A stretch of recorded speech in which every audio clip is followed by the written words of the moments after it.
가서 뵙고 인사도 드리고 이렇게 해야 책을 쓴 사람으로서의 도리인데 이렇게 못하고 이렇게 줌으로라도 열심히 제 책을 공부하셨던 분들을 뵙게 돼서 저도 반갑고 영광입니다. 또 저희 교육과정에도 참여하셨던 분들도 여기 몇 분 계시고 그래서 반갑기도 하고요. 회복적정의 운동이 순천 또 전남 지역에 의미 있게 뿌려 내려가지 않을까 하는 기대도 더 커지고 있습니다.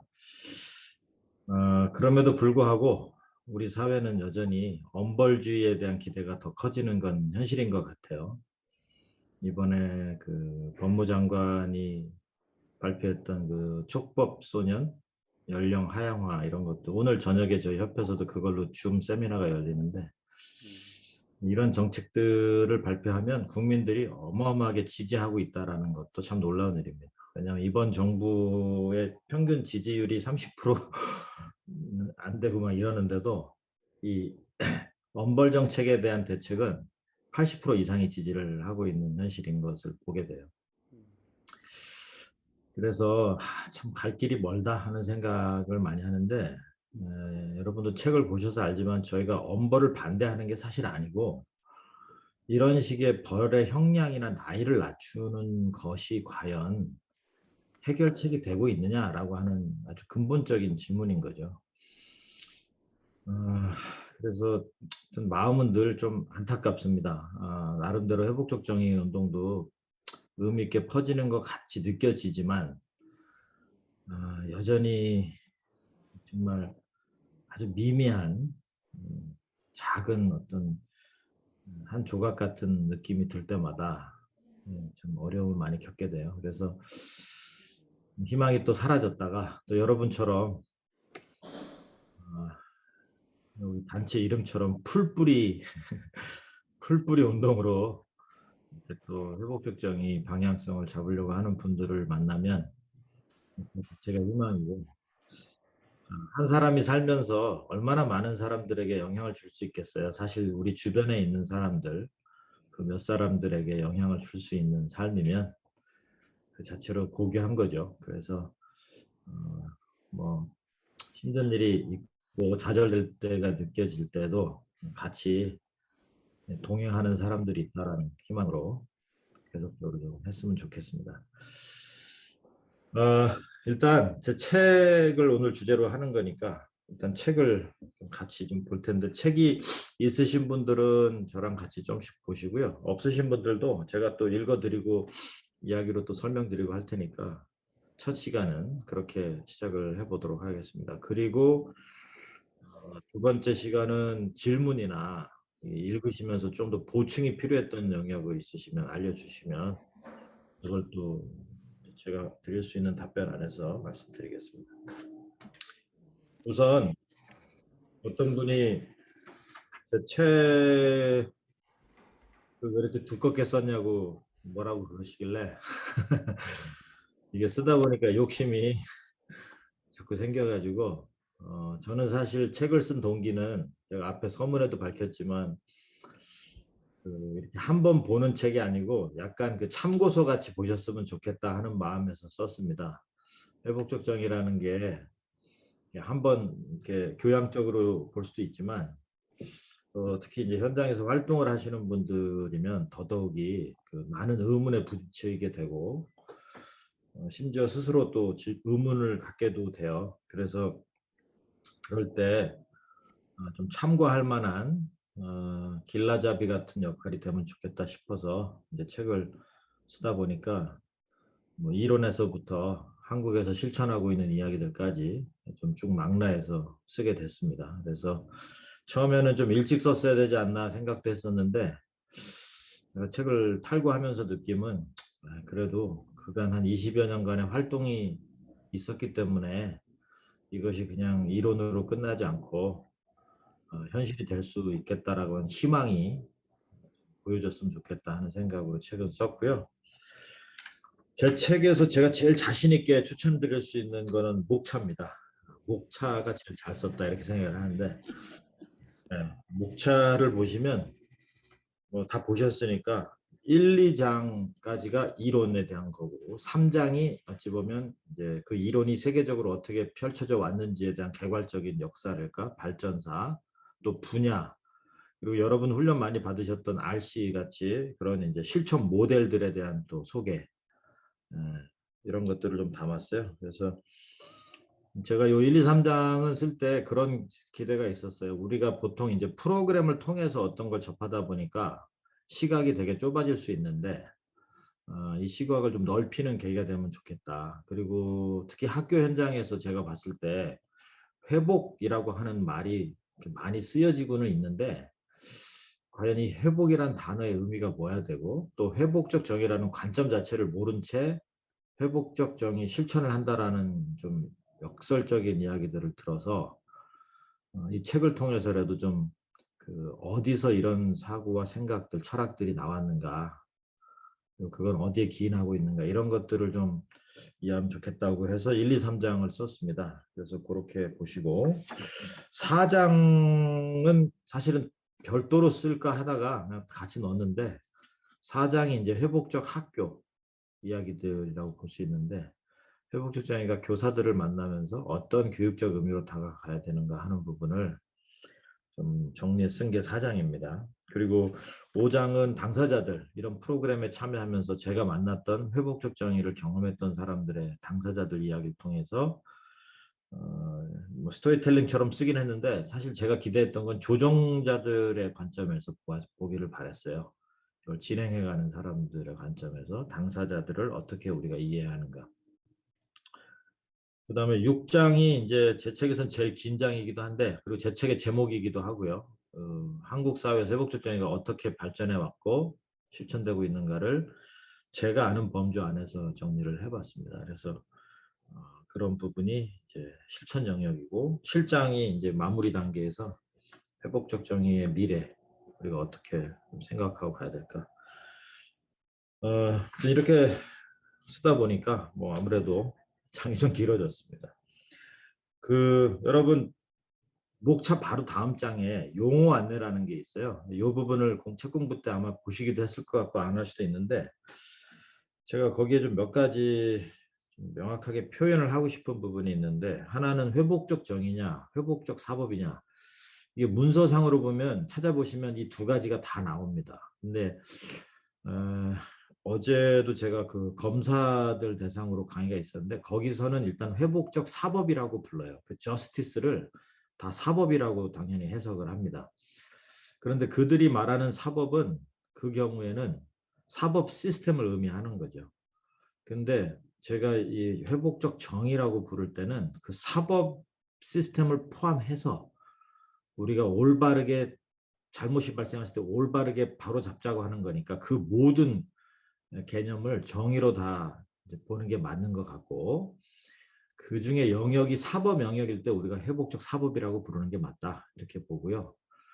그 앞에가 형용사고 뒤가 명사형이니까 대상이 되는 게 맞겠다 해서 하지만 앞으로 여러분이 이제 논문이나 문서 같은 걸 찾아보시면 회복적 정의라고 되는 것보다 회복적 사법이라고 표현하는 게 훨씬 많긴 합니다. 뭐 그럼에도 불구하고 저희 같이 비사법 영역에서는 회복적 정의라고 부르는 게 또 포괄적 개념이다. 이렇게 일단 부르고 있습니다. 그 다음에 또 하나는 제가 책에서도 피해자, 가해자란 말을 쓰고 있는데 이거는 사실 이해를 돕기 위해서 구분하기 위해서 쓰는 표현일 뿐이지 갈등 당사자가 되는 순간 모두 다 피해자라는 의식이 훨씬 크기 때문에 이거를 가해자, 피해자라고 제가 부른다 그래서 실천에서도 그렇게 부르진 않아요. 오해를 안 하셨으면 좋겠어요. 그래서 어떤 분들이 이 말이 불편해가지고 뭐 행위자 뭐 이렇게 여러 가지 부르잖아요. 근데 그거 다 좋은데 이게 개념상 이해로 우리가 이제 하는 거니까 오해하지 않도록 그 피해자 측, 가해자 측 이런 말 자체가 큰 갈등의 시작점이 되어버리니까 그런 개념은 아니다라고 보시면 좋겠습니다. 그 다음에 조정자냐 진행자냐 뭐 이런 또 논란이 있을 수 있는데 더 총칭해서 부르는 건 진행자가 맞겠죠. 모든 회복적 정의 실천 프로그램은 다 진행자라고 부르는 게 맞는데 그중에 조정 프로그램을 운영하는 거는 조정자라고 특정해서 부를 수가 있겠죠. 그래서 그런 것들이 좀 필요한데 포괄적으로는 진행자가 맞다라고 봅니다. 그 우리나라에서 왜 패실리테이터 이런 교육도 있잖아요. 네, 근데 사실 그건 영어를 직접 그냥 이 패실리테이터를 그렇게 부른 건데 뭐 저는 그건 뭐 그럴 수는 있는데 그 우리 말도 있으니까 그 진행하는 사람이고 진행자 역할이 포괄적 개념으로 맞겠죠. 그 다음에 제일 혼동이 많은 게 조정이냐 중재냐 이제 이 부분인데 그 한자를 보시면 오히려 더 명확해집니다. 그 중재는 가운데에서 마름모질을 하는 사람이에요. 그러니까 가위질을 하는 사람이에요. 천을 놓고. 따라서 어떤 이렇게 갈라치기를 해주는 거죠. 이 사람이 맞고 이 사람이 틀리고 당신이 얼만큼을 책임지고 이렇게 해라라고 해결책을 주는 사람에 해당이 된다고 보셔야 됩니다. 그래서 중재라는 말은 저희가 하려고 하는 조정하고는 좀 다른 거죠.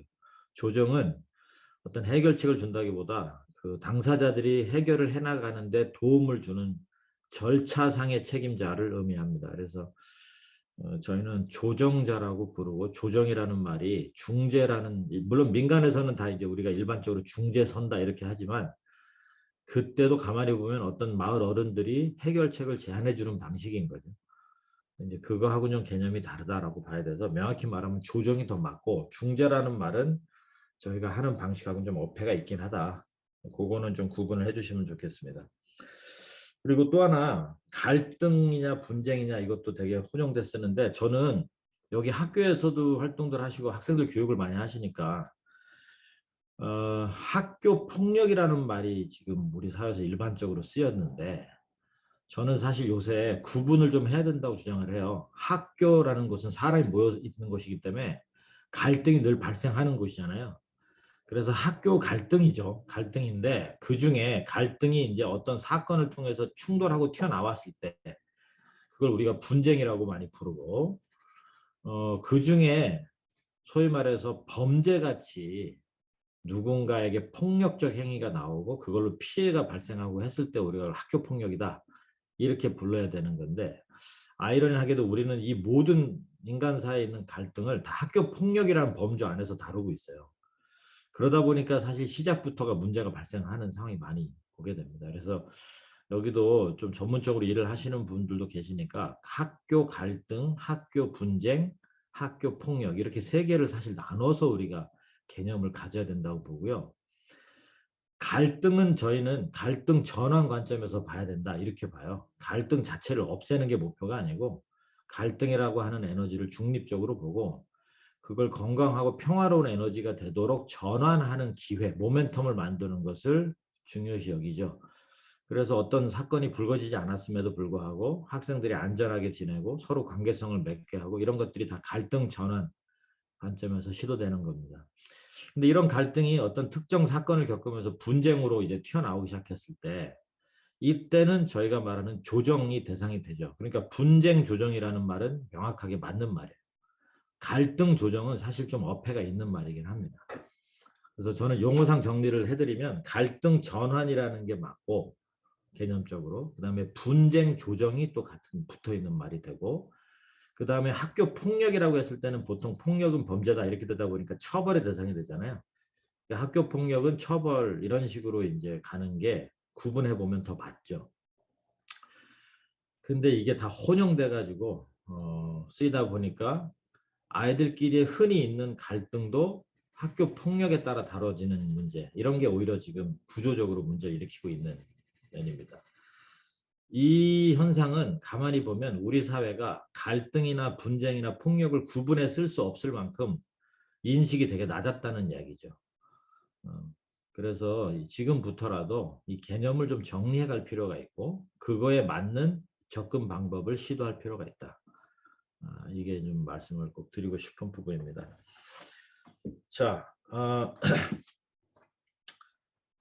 1장하고 2장이 회복적 정의, 응보적 정의를 이제 소개하기도 하고 뭐 비교하기도 하고 그러면서 회복적 정의의 개념을 좀 잡고자 해서 제가 쓴 건데 여러분은 제가 보니까 저보다 책을 많이 보실 수도 있겠다 이 생각이 들어서 이 개념을 다시 막 설명하고 이러고 싶지는 않고요. 제가 그래도 꼭 좀 중요하게 여기는 포인트들이 있는데 그런 것만 더 읽고 말씀을 드리겠습니다. 우선 우리 사회의 그 모노렌즈 현상에 대한 문제 제기가 제가 사실은 좀 하고 싶었던 부분이에요. 그래서 페이지 수로는 36페이지 해당이 됩니다. 두 번째 문단에 한 중간쯤 보시면 사회에서 생겨나는 다양한 문제들을 사법을 통해 이루어지는 정의 기준 하나로 풀어가는 것에는 한계가 생길 수밖에 없고 결국 정의 패러다임에 대한 모노렌즈를 형성하는 결과로 이어진다. 이게 이제 뭐냐면 초등학교 아이들 싸움부터 국회의원들까지 다 소장을 들고 법원 앞에 가는 이런 현상이 되게 일반화되고 있다는 거잖아요. 그 밑에 패러그래프를 보시면 정의 패러다임이 사법적 개념의 정의로만 인식되는 것은 분명 경계해야 할 일이다. 사회 여러 영역에서 드러나야 할 정의는 서로 다르면서도 동시에 조화를 이룰 수 있어야 한다. 종교 관점에서는 용서가 정의일 수 있고 역사 관점에서는 치유가 궁극적 정의일 수 있다. 또한 남북 문제에서 보듯이 정치적으로는 화해와 통합이 최고의 정의일 수 있다. 따라서 잘못에 대한 응당한 대가를 치르는 사법적 관점으로 모든 정의 패러다임을 이뤄낼 수도 없고 그렇게 해서도 안 된다. 근데 이게 희한하게도 우리는 지금 모든 사회 문제의 해결책은 다 법원에서 결론이 나는 수순을 밟고 있죠. 지금 여당의 당대표도 잘렸다가 법원이 다시 살렸다가 또 잘리면 그러니까 이게 정치력을 발휘하거나 합의에 의한 이런 게 없어지고 점점 이제 승패 구조에서 내가 이겼잖아 이런 식으로 가는 현상이 너무 아주 상식이 일반인 거예요. 그러니까 법원의 판사들은 제가 보기에 오래 못 살 것 같아요. 하도 막 오만 사건들을 다 연구를 해봐야 되니까. 그리고 실제로 법원 종사자들의 자살률과 과로사가 굉장히 높습니다. 네. 근데 이게 점점 커지고 있는 게 아닌가 생각이 드는데 전에 임수희 판사님이라고 왜 처벌 뒤에 남는 것들이라는 책을 쓰신 회복적 사법 지지자 이 양반이 저한테 그러더라고요. 자기가 원장님 같은 단체가 우리 사회에서 좀 활성화되면 꼭 맡기고 싶은 사건들이 한 세 가지가 있는데 첫 번째가 협동조합, 그 아파트 협동조합 있잖아요. 그 사람들 싸워가지고 소송이 된 경우에 듣다 보면 안타까운 게 이 몇십 년 동안 동네에 친하게 지냈던 이웃들인데 이걸로 소송하면서 원수가 돼가지고 너무 마음이 아프더라. 그래서 그런 거는 좀 안 하고 싶다 이런 거예요. 두 번째가 문종 간의 가족들 간의 소송. 이거는 뭐야 천륜을 어기고 서로 싸워야 되는 거잖아요. 그것도 참 곤란하더라. 마지막이 뭐였냐면 목사 장로 사이의 소송 그러더라고. 이거는 법적 뭐 해석이 의미가 없대요. 와서 막 교인들이 몰려와서 저주하고 막 재판을 할래도 자기 영혼이 혼탁해진다. 그래서 이런 세 가지 종류의 소송은 제발 법원으로 오지 않고 원장님 같은 단체들이 좀 맡아주세요 그러더라고요. 그래서 제가 저희도 그런 거는 맡기 싫습니다. 그랬습니다. 근데 이게 그분 얘기가 뭐냐면 이게 법리적 해석에 큰 의미가 없는 것들이죠. 근데 이제 이런 게 특히 많은 게 학교 폭력도 마찬가지예요, 사실은. 그 법원에 올라올 때쯤 되면 그러니까 이 판사가 그 사건을 이제 양형 선고를 내릴 때쯤 되면 아이들은 벌써 학년이 달라져 있거나 이사를 가 있거나 뭐 도저히 그 법리적 해석이 의미가 없는 것들이 많아요. 이런 무의미한 짓을 왜 하고 있느냐 그런 생각도 많이 들고 자괴심도 많이 드는 거죠. 내가 이런 거 2학년짜리 애들 그 꼬챙이 위협한 사건 이거 내가 판결하려고 지금 이러고 있나. 내가 밤새 가면서 이게 뭐 하는 짓이냐. 이런 생각이 들지 않겠습니까? 그래서 저는 이 책에서 회복적 정의를 사람들이 알아간다는 것은 그 자체가 되게 좋고 그리 갑시다로도 할 수 있겠으나 저는 일단 모노렌즈를 탈피하는 것만으로도 큰 의미가 있다 이렇게 봐요. 우리의 사고가 하나에 고착되는 순간 그것이 주는 어찌 보면 피해를 또 고스란히 갖게 되거든요. 그래서 그런 측면에서 정의에 대한 이 모노렌즈가 아니라 멀티플 렌즈가 필요하다. 이런 것만으로도 회복적 정의가 인류에 기여한 부분은 분명히 크다 이렇게 보죠. 그 옆에 페이지 이어서 말씀드리면 한국 사회에서 회복적 정의 패러다임의 등장은 시기적으로 매우 적절한 의미가 있다. 패러다임을 처음 개념화한 과학 사학자이자 철학자였던 토마스 쿤은 패러다임을 사물을 바라보는 방식, 문제 인식과 해법에 관한 특정 시대의 공통된 이해라고 정의했다. 그러면서 패러다임의 변화는 세계관의 변화야 하는 것이고 따라서 가히 혁명이라고 부를 수 있다고 봤다. 제가 아까 모노렌즈를 탈피하고 상식을 깨고 다른 관점에서 정의를 보자라고 하는 건 저는 책에서 개안이라고 표현을 했어요. 눈을 뜨는 경험이었다. 그리고 여기 우리 목사님들도 많이 계신 것 같은데 그 reborn이잖아요. 영어로는 다시 태어나는 예. 이런 식으로 것이라는 건 결국은 혁명적인 일인 거죠. 예. 그래서 더더욱이 실천이 어려운 면일 수도 있죠. 왜냐하면 모든 사회 시스템이 모노렌즈 속에서 고착화되어 있는데 그걸 우리가 바꿉시다 하는 순간 사실은 큰 저항이라고 부를 수도 없을 만큼 우리가 저항하는 거죠. 기존 체제의 변화는 쉽지 않다. 그래서 이건 혁명이라고 부를 수 있는 일이다. 이렇게 보는 것도 있습니다. 어찌됐든 맨 밑에 그 장면 맨 밑에 이제 우리는 정의를 어떻게 이룰 것인가라는 질문을 넘어 어떤 정의를 이룰 것인가라는 새로운 질문의 시대로 넘어가고 있다. 이 책의 주제인 회복적 정의를 통해 나타나는 정의 패러다임의 변화는 소리 없는 혁명으로 이미 진행 중이다. 예. 그리고 이건 제가 3장에 쭉 설파했지만 우리만 하고 있는 일이 아니고 전 세계적인 운동이 벌어지고 있는 겁니다. 그래서 저는 이게 여전히 큰 변화의 아주 초입에 있다 이렇게 봐요. 왜냐하면 엘마이라 사건이 있었던 게 74년이고 저한테 지도 교수님이 되시는 하워드 제어 교수님이 체인징 렌즈스라는 책을 통해서 회복적 정의를 개념화시킨 게 1990년입니다.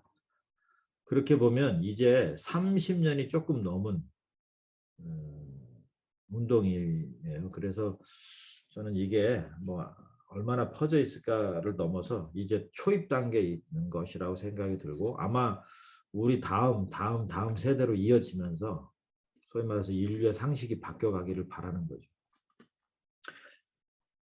자, 다음에 이제 48페이지를 한번 보십시오. 48페이지 두 번째 패러그래프에 많은 경우 사회가 가해자 엄벌에 대해서 동의하는 이유는 많은 피해자들이 처벌해달라고 하는 요구를 하기 때문에 그렇습니다. 그리고 그건 너무나 당연하고 상식적인 반응인데요. 근데 이 피해자 측에서 처벌해 주세요라고 주장할 때는 이 피해자들도 자기도 알지 못하는 많은 욕구들이 그 한 문장에 들어가 있다는 거예요. 그래서 이 처벌해 주세요 했는데 처벌을 보고 나서 사람들이 불만을 갖기 시작하고 피해자가 만족을 못하더라. 그거는 단순히 벌이 약해서의 이유만은 아닌 거죠. 사실 그 안에는 되게 다층적 의미가 들어가 있는데요. 제가 분석한 거는 한 6가지 정도가 되지 않을까 이렇게 봅니다. 첫 번째가 피해자가 처벌을 요구할 때는 단순히 엄벌을 통해서 상대를 고통받게 해달라고 하는 응징과 응보의 기대만 있는 것은 아니다. 그 말 속에는 자신이 경험한 피해가 크고 아팠다는 것을 알아달라는 피해 인정과 또 사과의 의미 같은 것이 들어가 있죠. 그리고 자신의 피해가 회복되도록 지원해달라고 하는 죄송합니다. 네, 배상의 의미, 그리고 다시는 나에게 이런 일이지 않도록 해달라는 재발 방지와 안전 보장의 의미, 잘못한 사람을 주변과 사회에서 개선해달라는 교정의 의미, 공동체 압력으로 힘의 불균형을 바로잡아달라고 하는 균형의 의미, 그리고 그리고 자신은 잘못이 없는 억울한 피해자임을 알아달라는 결백의 의미. 피해자가 되면서 어쩔 수 없이 발생하는 이런 다양한 피해자 욕구가 가해자에 대한 응징적 처벌만으로 모두 채워줄 수 있다라고 하는 것은 과도한 기대죠. 자, 이 말은 거꾸로 얘기하면 피해자도 자신들의 필요가 뭔지를 알아야 되는 사람들이 됩니다. 그 다음 페이지 중간에 두 번째 제가 나는 피해자가 응보적적인 관점에 익숙한 보통 사람이라는 사실을 인정해야 한다고 생각한다. 이들은 정의 필요가 정확하게 무엇인지 인식하지 못하기 때문에 아니 피해자가 되는 순간 오히려 더 인식하기 어렵기 때문에 학습의 과정이 필요한 사람들이다. 결국 우리가 해야 할 일은 단순히 보복의 요청에 응해주는 것이나 또는 그만 용서하고 잊으라고 하는 섣부른 충고가 아니다. 오히려 피해자가 회복되기 위해 필요한 것이 무엇인지를 차분히 고민할 수 있도록 돕고 그 정의 필요를 최대한 채울 수 있는 길이 무엇인지 함께 고민하며 그 과정을 동행해 가는 것이다.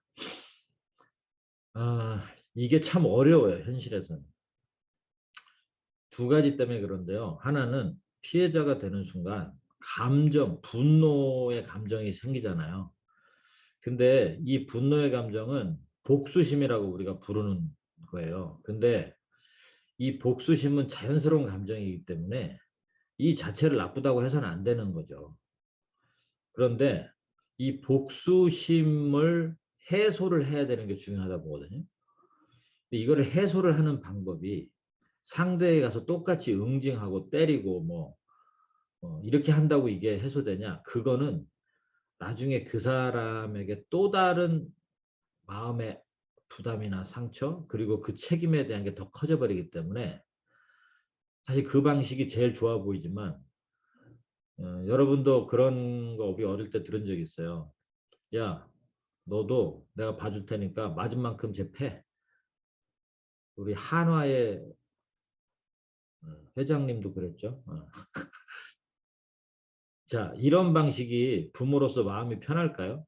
그렇게 하고 나면 사실은 우리가 그렇게 복수는 할 수 있는데 그걸 우리가 교육했다라고 아마 부르기는 어려울 거예요. 예.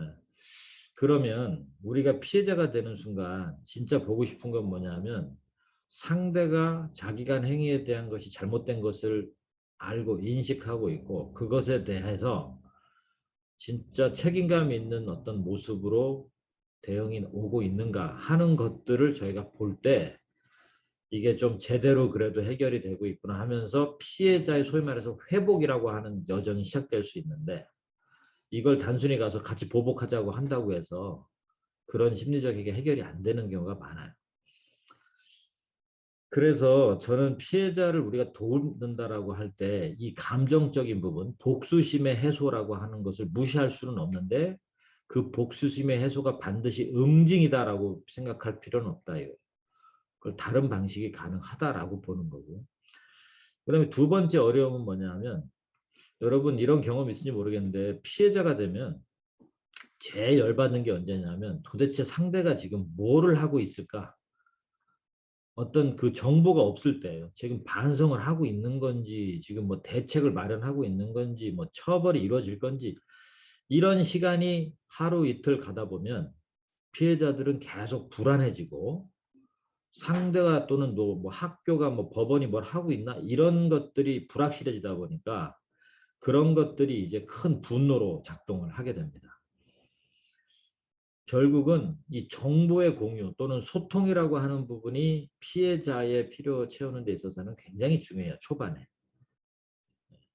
근데 우리가 지금 갖고 있는 시스템은 즉시 분리, 뭐 분리 조치, 뭐 이런 거를 통해서 정보의 소통이 안 되는 방식을 가져.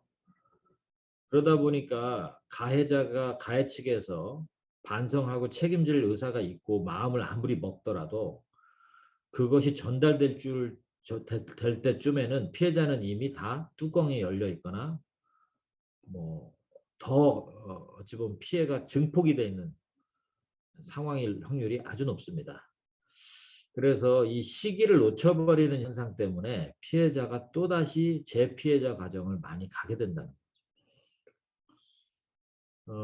제가 이제 이런 운동을 하면서 제일 기대하고 있는 거는 여기 순천의 풀뿌리 교육자치협력센터. 이름이 참 좋은데 처음엔 되게 어렵더라고. 이게 뭐 인삼 캐러 다니는 데인가 뭐 이런 생각도 들고.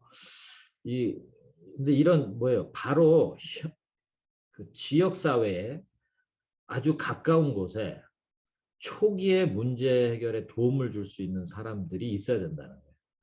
저 법원 끝에 가서 조정위원 하는 것보다 도움이 필요할 때 바로바로 피해자들을 돕고 또 가해자와 함께 만날 수 있는 안전한 공간을 확보해주고 그 결과에 어떻게 될지는 모르겠으나 그런 기회들을 창출해주는 지역의 거점들, 센터들이 많아져야 된다는 거죠. 그래서 그런 측면에서 이 초기 개입에 대한 것을 우리가 초기 개입의 역량을 사회적으로 높여나가는 게 굉장히 필요한 부분이다. 이렇게 봅니다.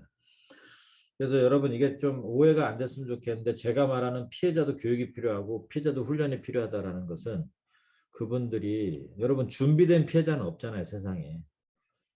따라서 그거를 초반에 좀 이렇게 도움을 줄 수 있는 동행할 수 있는 분들이 필요하다라고 하는 측면에서 처벌해 주세요라는 말을 단순히 처벌로서 응해주는 시대가 저는 좀 한계가 있다라고 보는 거죠. 자, 그 다음에 53페이지 한번 좀 보십시오. 물론 가해자에게 고통을 주는 것이 잘못된 것은 아니다. 어느 정도는 보복 심리와 같은 피해자의 심리적 감정적 욕구를 충족시킬 수 있다. 제가 아까 그 복수심의 해소 부분의 한 방법일 수는 있는데 하지만 앞에서 이야기한 것처럼 가해자에게 고통을 주는 것으로 피해자의 정의표가 모두 채워졌다고 단정할 수는 없다. 오히려 가해자 처리를 중심으로 보는 응보적 관점이 불러오는 피해자 소외 현상은 더욱 심각하다. 처벌이 피해자를 위한 정의를 이루는 것 같지만 가장 중심에 대할 피해자의 필요를 관심 속에서 멀어지게 만드는 구조적 모순 현상이 강화되어 왔다는 거죠. 여러분 저 사법기관에 종사하시는 분일수록 피해자에서 잘 모릅니다. 누구를 잘 알게 되냐면 가해자의 심리에 대해서 더 잘 알게 됩니다. 이건 어쩔 수 없어요. 왜냐하면 사법 절차의 주인공은 가해자이기 때문에 그럽니다. 비록 피해자의 이름으로 우리가 응징을 하지만 즉 처벌을 내리지만 피해자의 만족과는 아무 관계가 없이 진행되고 있는 게 사법 절차이죠. 그리고 그런 사법 절차를 그대로 본따 가지고 만든 게 학교의 또 처벌 절차가 또 그렇게 되어 있습니다. 네. 근데 사법은 그렇게 처벌을 하고 동네로 돌려보내고 집으로 보내면 그만이에요. 사법기관은 할 일을 다 한 건데 학교라는 것은 교육청에 가서 심의 받고 와서 처벌받았다고 그게 끝나는 게 아니잖아요. 다시 학교에 돌아와서 같이 지내야 되는 곳이기 때문에 이런 사법적 이해와 접근은 학교에서는 통할 수가 없고 오히려 더 문제를 일으킬 수밖에 없다. 이게 지금 저희들이 되게 노력을 하고 있는 영역인 거잖아요. 학교는 교육기관이고 따라서 교육기관으로서의 책임, 또 교육기관으로서의 처벌, 교육기관으로서의 피해 회복 이런 것들을 고민해야 된다. 사법 흉내 내고 따라가 봐야 학교는 고생만 할 수밖에 없다. 그리고 이 부분이 우리한테 중요한 이유는 그거를 경험하게 되는 실제 그 과정을 밟게 되는 학생들이 결국 미래의 시민들이기 때문에 그들이 어떤 정의 프로세스를 경험하느냐가 우리 사회 미래의 정의 시스템이 어떤 식으로 작동할 것이냐의 바로미터가 될 수밖에 없습니다. 그런 측면에서 다음 세대가 잘못을 바로잡는 기준을 뭘로 보고 있느냐, 어떻게 만들어가고 있느냐, 어떤 절차를 밟고 있느냐는 매우 중요한 문제죠. 그래서 그게 일단 저희가 기본적으로 좀 던지고 싶은 의문인 거죠. 자, 그리고 그러면 구체적으로 뭐가 문제냐 했을 때 제가 세 가지를 지적하고 있습니다. 54페이지부터 나오는데 첫째는 정의를 이루는 과정에서 피해자가 부수적 존재로 전락해버리고 만다라고 하는 현상이죠. 이게 제가 말씀드린 피해자 소외 현상이죠. 그 다음에 두 번째는 가해자 중심 접근은 피해자에게 진정한 사과를 받을 기회를 제공하지 못하게 됩니다. 왜냐하면 사과의 대상이 변질돼 버려요. 피해자한테 사과하는 게 아니라 어디로 가서 사과하냐면 자기의 미래를 결정할 사람들 앞에 가서 사과를 할 수밖에 없어요. 반성하고 사과하는 걸 거기서 보이고 있다 보니까 사과의 대상이 변질되는 그래서 완전히 왜곡돼 버린 현상이 나옵니다. 마지막으로 세 번째 56페이지에 보시면 가해자가 자신을 오히려 피해자로 인식하는 자기 피해자 현상이 나타나기 쉽다는 부분이죠. 여러분 그 잘하면서 다 처벌 경험을 해보셨을 텐데 벌 받고 나면 우리 기분이 어떻게 되냐면 더러워집니다. 아무리 내가 반성하고 벌을 받았더라도 기분이 썩 좋지가 않아요. 그러면서 무슨 생각이 드냐면 나도 참 억울한데 이런 거죠. 그 당시는 사회적 분위기가 잘못했다 그러면 벌 받아야 되는 거 맞고 그래서 토를 달았다가 더 벌 받으니까 그냥 감내하고 말았는데 그때 우리 심리는 나도 억울해라고 했을 때는요. 자기 피해에 집중하게 되지 자기 때문에 피해 입은 사람을 볼 수 있는 시각이 생기기 어렵죠. 그래서 이게 바로 피해자, 그러니까 가해자가 피해자화 돼버리는 현상이 나옵니다. 근데 저는 요즘 이 생각을 좀 많이 하는데 가해자들이 피해자가 되는 현상이 이제는 대놓고 아예 어, 전문화되고 있다고 봐요. 그 책임을 져야 될 사람들이 처벌로 책임을 지는 시대가 돼버리니까 처벌을 안 받으려고 수단과 방법을 가리지 않습니다. 뭐 변호사를 쓴다거나 어떤 수단을 써서라도 인정을 아예 안 한다거나 이렇게 가다 보니까 진짜 가해해서 잘못했던 사람들도 점점 생각이 나는 잘못한 거 없어. 나는 벌을 받을 만한 그게 없어. 이렇게 되기 시작하죠. 근데 이게 되게 심각한 게 뭐냐면 책임의 고의적 회피 현상을 불러온다는 거예요. 책임지는 거는 바보 천지들이나 하는 거예요. 그 순천이 낳은 아주 유명한 정치인이 하나 있죠. 젊은 정치인. 어, 이 양반이 국회의원이 되더니 맛이 가버리더라고요. 그래가지고 자기가 해서는 안 될 전화에 녹취록이 나와버렸잖아요. 그랬더니 이 사람이 기자회견을 자청해가지고 국회 소통관에서 기자회견을 열더라고요. 근데 유심히 들어봤어요. 뭔 얘기 하나. 그래도 책까지 냈던 존경받던 검사니까 양심적으로 한마디 하겠지 싶었는데 굉장한 논리를 들이대더라고요. 자기는 전화를 한 기억이 없대요. 지금도 없대. 근데 녹취록이 나왔어. 따라서 녹취록과 내 기억 사이에 오류가 있다더라고요. 오류. 네. 그래서 빨리 검찰이 자기를 소환해다가 빨리 내 기억을 조사해달라 해요. 제가 그 기자회견을 쭉 들으면서 진짜 가서 너 일로 와봐. 너 지금 우리를 무슨 개 돼지로 알고 이 말 같지도 않은 거를 놀리라고 되냐. 옛날 같으면 너 한 대 맞고 시작하자 이랬을 거야 진짜. 이게 말이 막걸리 이거 말도 안 되는 소리를 무슨 법적 논리같이 아주 떳떳하게 자랑스럽게 그렇게 하더라고요. 이분 순천 출신으로 알고 있는데 제가 그분 가르쳤던 교사들한테 좀 다시 좀 불러오라고 그러세요. 내가 너 그렇게 안 가르친 것 같은데 너 왜 그러지? 이게 저는 하나의 단면이라고 보는데요. 요즘 소위 말해서 우리 사회에서 뭐 좋든 싫든 좀 뜨고 있는 인재상이 누구냐 하면 한동훈이나 누구죠? 서울 뭐요? 가로 세로 연구소 뭐 있잖아요 변호사 그런 사람들 이준석 이런 사람들이 내가 보니까 소위 말해서 젊은 애들이 좋아할 만한 그런 인재상들이에요. 아주 스마트하고 아주 언변이 절대 지지 않고 그게 뭐 말이 안 되든 되든 논리로 갖다 붙이고 근데 이 사람들이 다 엘리트 코스를 밟은 사람들이잖아요. 늘 인정받고 칭찬받고 모범이라고 불렸던 사람들이 결국 이런 상황인 거죠.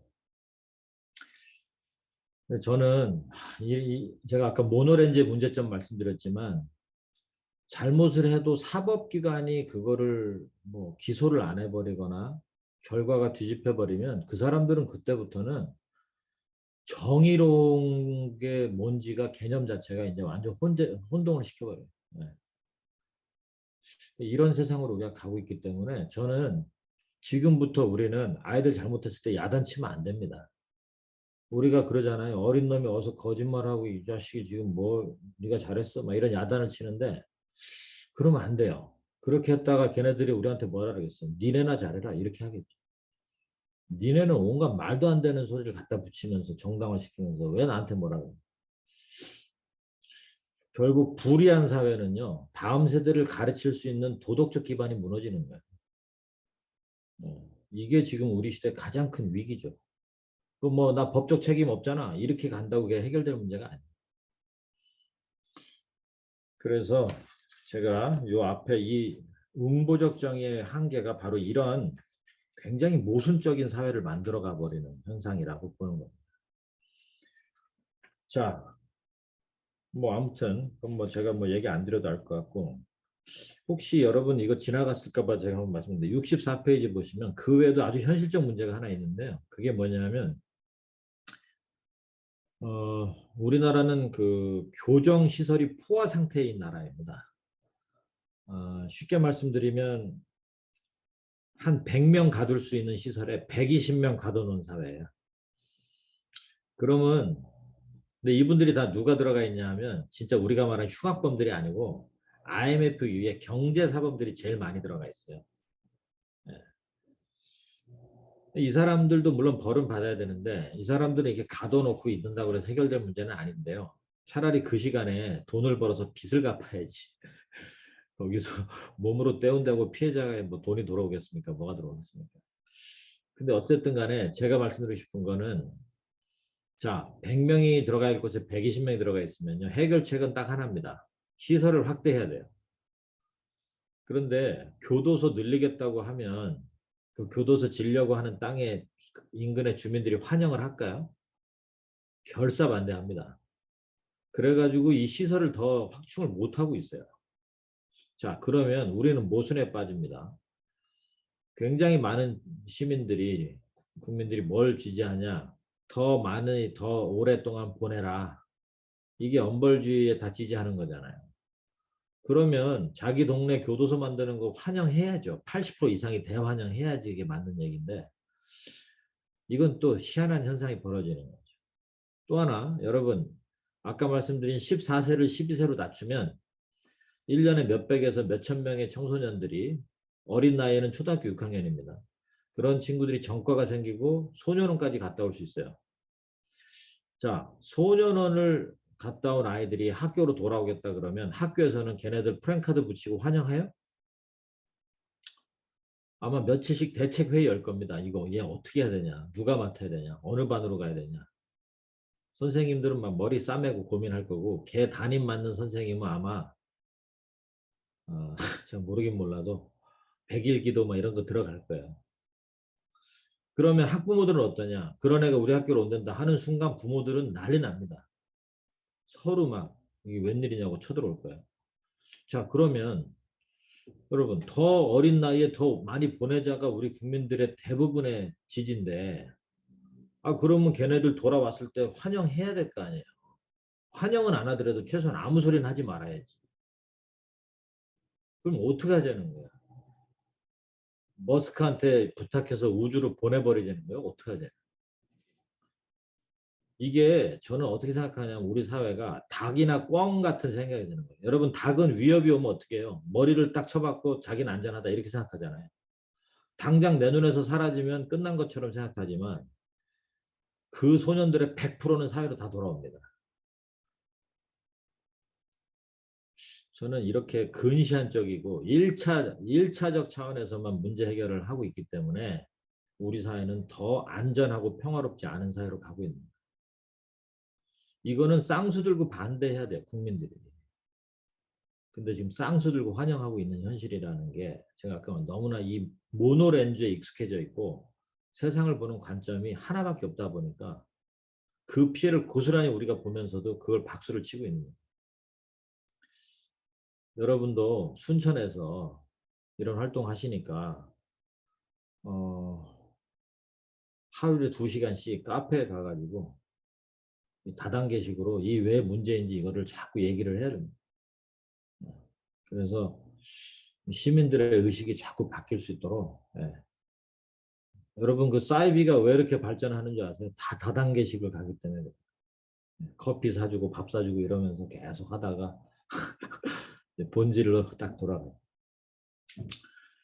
아무튼 저는 이 부분을 우리가 너무 단순하게 보고 있는 문제, 1차 방정식이 아니고 3, 4차 방정식을 그렇게 풀어가려고 하는 문제, 여기에서 많은 문제가 나타나고 있다고 봅니다. 자, 그러면 회복적 정의가 대안으로서 등장한 것인데, 이 회복적 정의는 뭐 제가 여기서 어떤 설명을 안 드려도 아실 것 같고, 다만 아주 뭐랄까 원조적인 이야기만 좀 드리겠습니다. 77페이지 한번 보시죠.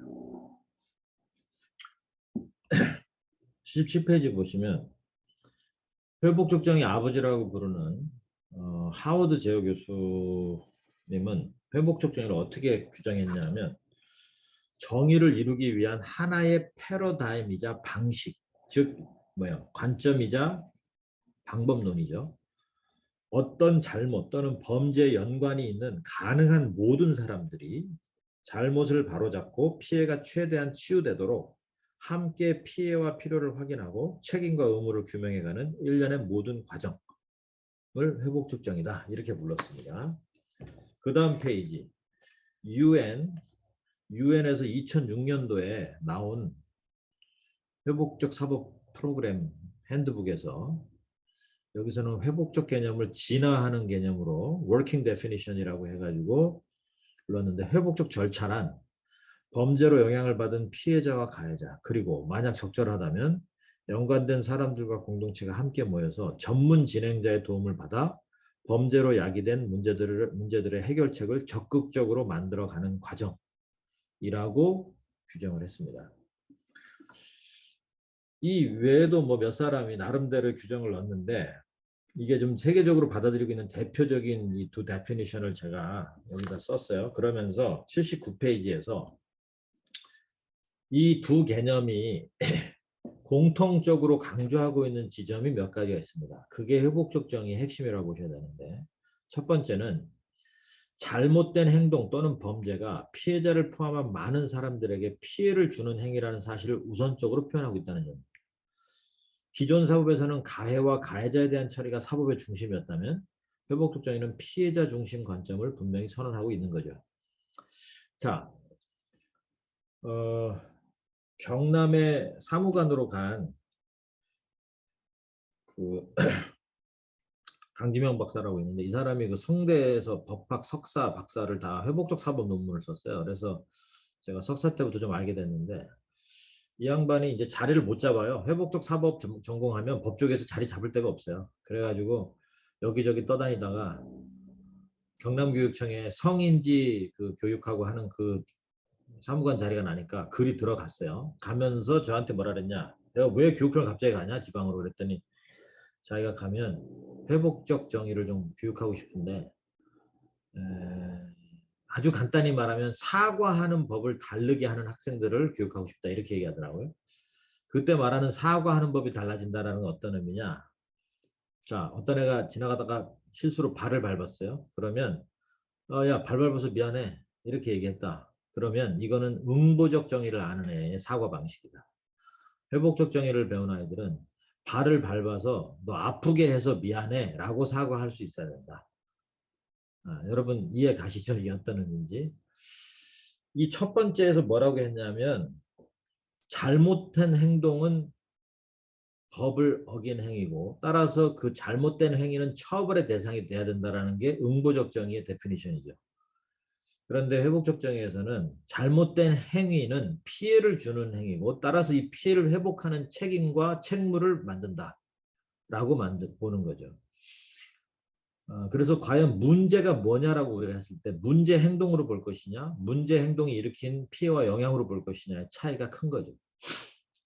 아까 그 사무관이 발을 밟아서 미안해 라고 아이들이 교육받으면 문제 행동에 대한 반성을 배우게 되는 거죠. 그러나 발을 밟아서 아프게 해서 미안해 라고 표현할 수 있다면, 그것은 문제 행동만이 아니라 그 행동이 끼친 피해와 영향에 대해서 인정하고 책임을 배워가는 것이다, 이렇게 보는 거죠. 그래서 이 첫 번째, 잘못된 행위나 또는 범죄가 중심의 핵심이 아니고 그것이 끼친 피해와 영향을 사실은 본질에 집어넣어야 된다라고 하는 게 첫 번째 공통 요소입니다. 두 번째는 주변 사람 또는 공동체를 문제 행동으로부터 피해와 영향을 받는 직접적 이해관계자, 영어로는 스테이크홀더스라고 하는데 포함시키고 있다고 하는 점입니다. 이 말은 공동체를 더는 관중이나 익명의 존재로 여기지 않고 문제 해결의 주체로 인정하는 근거가 된다는 점에서 회복적 정의가 갖는 포용성과 탈권위적 특성을 말합니다. 자, 제가 여기서 탈권위적이라고 표현한 건 뭐냐면 기존에 공동체나 당사자가 중심이 되지 못하다 보니까 누구가 이 결정권을 갖냐면 권한을 부여받은 특정 그룹인 거예요. 그게 국가로 치면 결국 뭐예요? 처벌 또는 기소권을 갖는 검찰이나 법원 같은 곳의 사법 전문가들에게 권한이 옮겨가죠. 이렇게 권한이 세지다 보니까 뭐예요? 자기들이 기소를 마음대로 하기도 하고 안 하기도 하고 처벌을 받게도 하고 안 받게도 하고 이런 일들이 벌어지면서 이 처벌, 권력기관에 대한 개혁이 늘 어느 사회든 힘든 일이 돼봐요. 결국 권력은 처벌권에서 나오는 거거든요. 처벌을 할 수 있는 권한에서 나오는 겁니다. 그래서 이 탈권위성이나 포용성이라고 하는 의미는 뭐냐면 그런 권한을 특정인들에게 주는 게 아니고 그 문제를 겪은 당사자와 공동체가 이 권한을 다시 회복해야 된다라고 보는 거죠.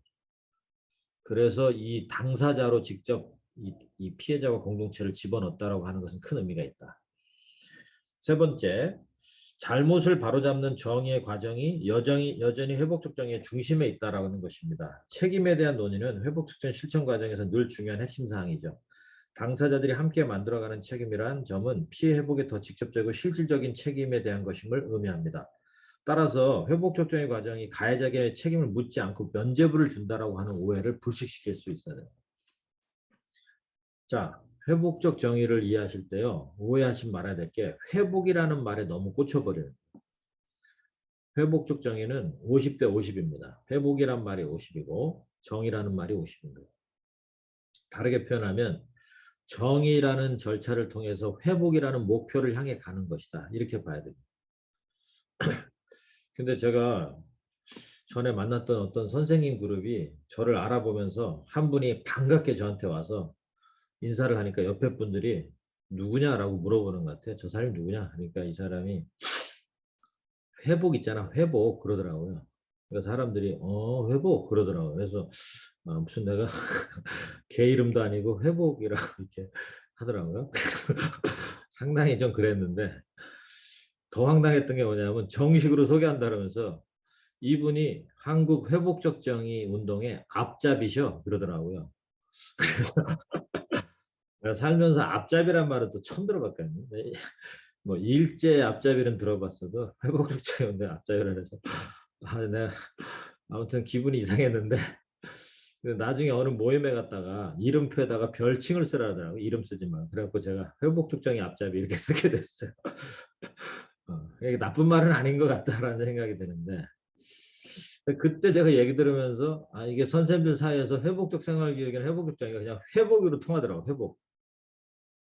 거기서 내가 우려가 팍 생겨버렸습니다. 이게 사실 회복이 핵심이 아닐 수 있거든요. 회복을 기대하지만 그 과정은 반드시 정의를 이루는 과정이 돼야지 그냥 덮어놓고 회복이 아닌데 너무 방점을 거기에 찍고 있는 게 아닌가 하는 우려가 좀 많이 생겼었어요. 근데 여기 저 세 번째에서 이거는 잘못을 바로잡는 과정이 분명히 중요하다. 다만 누군가가 그 벌을 내려줌으로써의 정을 이루는 게 아니고 당사자의 필요를 채우는 방식의 직접적이고 실질적인 정의를 이루는 것이다. 추상적이고 개념적인 정의가 아니고 그런 측면에서는 저는 회복적 정의가 굉장히 그 균형감이 있게 가야 된다라고 보는 걸 표현하고 있다고 봅니다. 네 번째, 얼굴을 맞대고 같이 말하고 듣고 느끼고 고민하는 직면의 대화 과정이 포함되어 있다는 점이죠. 사건의 당사자를 분리해서 따로따로 대응하지 않고 전문 조정자나 훈련된 관계자의 도움을 통해 직접적 대화를 위한 안전한 공간이 보장된다라고 하는 의미입니다. 여러분, 저는 직면이라는 게 가장 사람들에게 불편하고 부담스럽고 어려운 일이라는 걸 인정해요. 특히 어른들에게 그렇습니다. 아이들은요, 어제 놀이터에서 치고받고 싸운 애들이 오늘 또 놀고 있는 일들이 있어요. 이 회복 탄력성이 굉장히 큰 거죠. 그러니까 신이 인간에게 준 능력 중에 어린아이들이 갖는 아주 특별한 능력인데, 이거를 우리가 법이나 절차로 그 본능을 막아버리고 있었어요. 예, 접근 금지, 분리 대응. 그 부모가 뭐라 해? 너 쟤랑 지금도 놀지 마. 어? 저런 놈들하고는 아예 상종도 하지 마. 이랬단 말이에요. 애들은 상종하고 싶은데 다시 쟤랑 놀아야 또 애들 속에 낄 수 있는데, 그런 본능을 우리가 반드시 끊어버리겠다. 그래서 요새 학교에 부모들이 찾아오면 첫 번째 요구가 전반해라, 전학보내라. 이 단절의 요구가 상식이 되고 있습니다. 그렇게 한 10년이 지나니까 애들도 지금은요, 쟤랑 말 안 섞을 거예요. 쟤랑 쌩까고 살 거예요. 이게 기본 욕구에 들어가기 시작했어요. 안타깝죠. 저는 이 안전한 공간을 확보하는 게 저희 제3자들이 할 수 있는 최선이에요. 사실은 직면하라고 집어넣을 수도 없는 문제고, 다만 내가 쟤를 만나서 또 저쪽을 만나도 괜찮겠다라고 할 만큼의 안전성을 느낄 수 있는 공간을 만들어주는 것은 저희가 할 수 있는 최선입니다.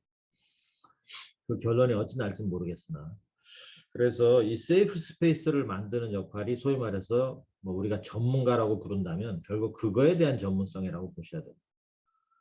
많은 분들이 오해하는 게 뭐 화해시켜주는 사람 뭐 이런 말을 해서 자꾸 어떤 화해 분쟁 조정, 뭐 화해 조정위원회, 이런 말은 큰 실수죠. 모르는 사람들이 쓰는 말이죠. 우리가 할 수 있는 건 그냥 대화 모임을 이끌어줄 정도인 거지. 화해 조정위원, 여러분, 화해시켜줄 수 있는 거가 우리가 할 수 있는 일이면 우리는 신의 영역에 가 있는, 그런 거는 되게 잘못된 개념이다.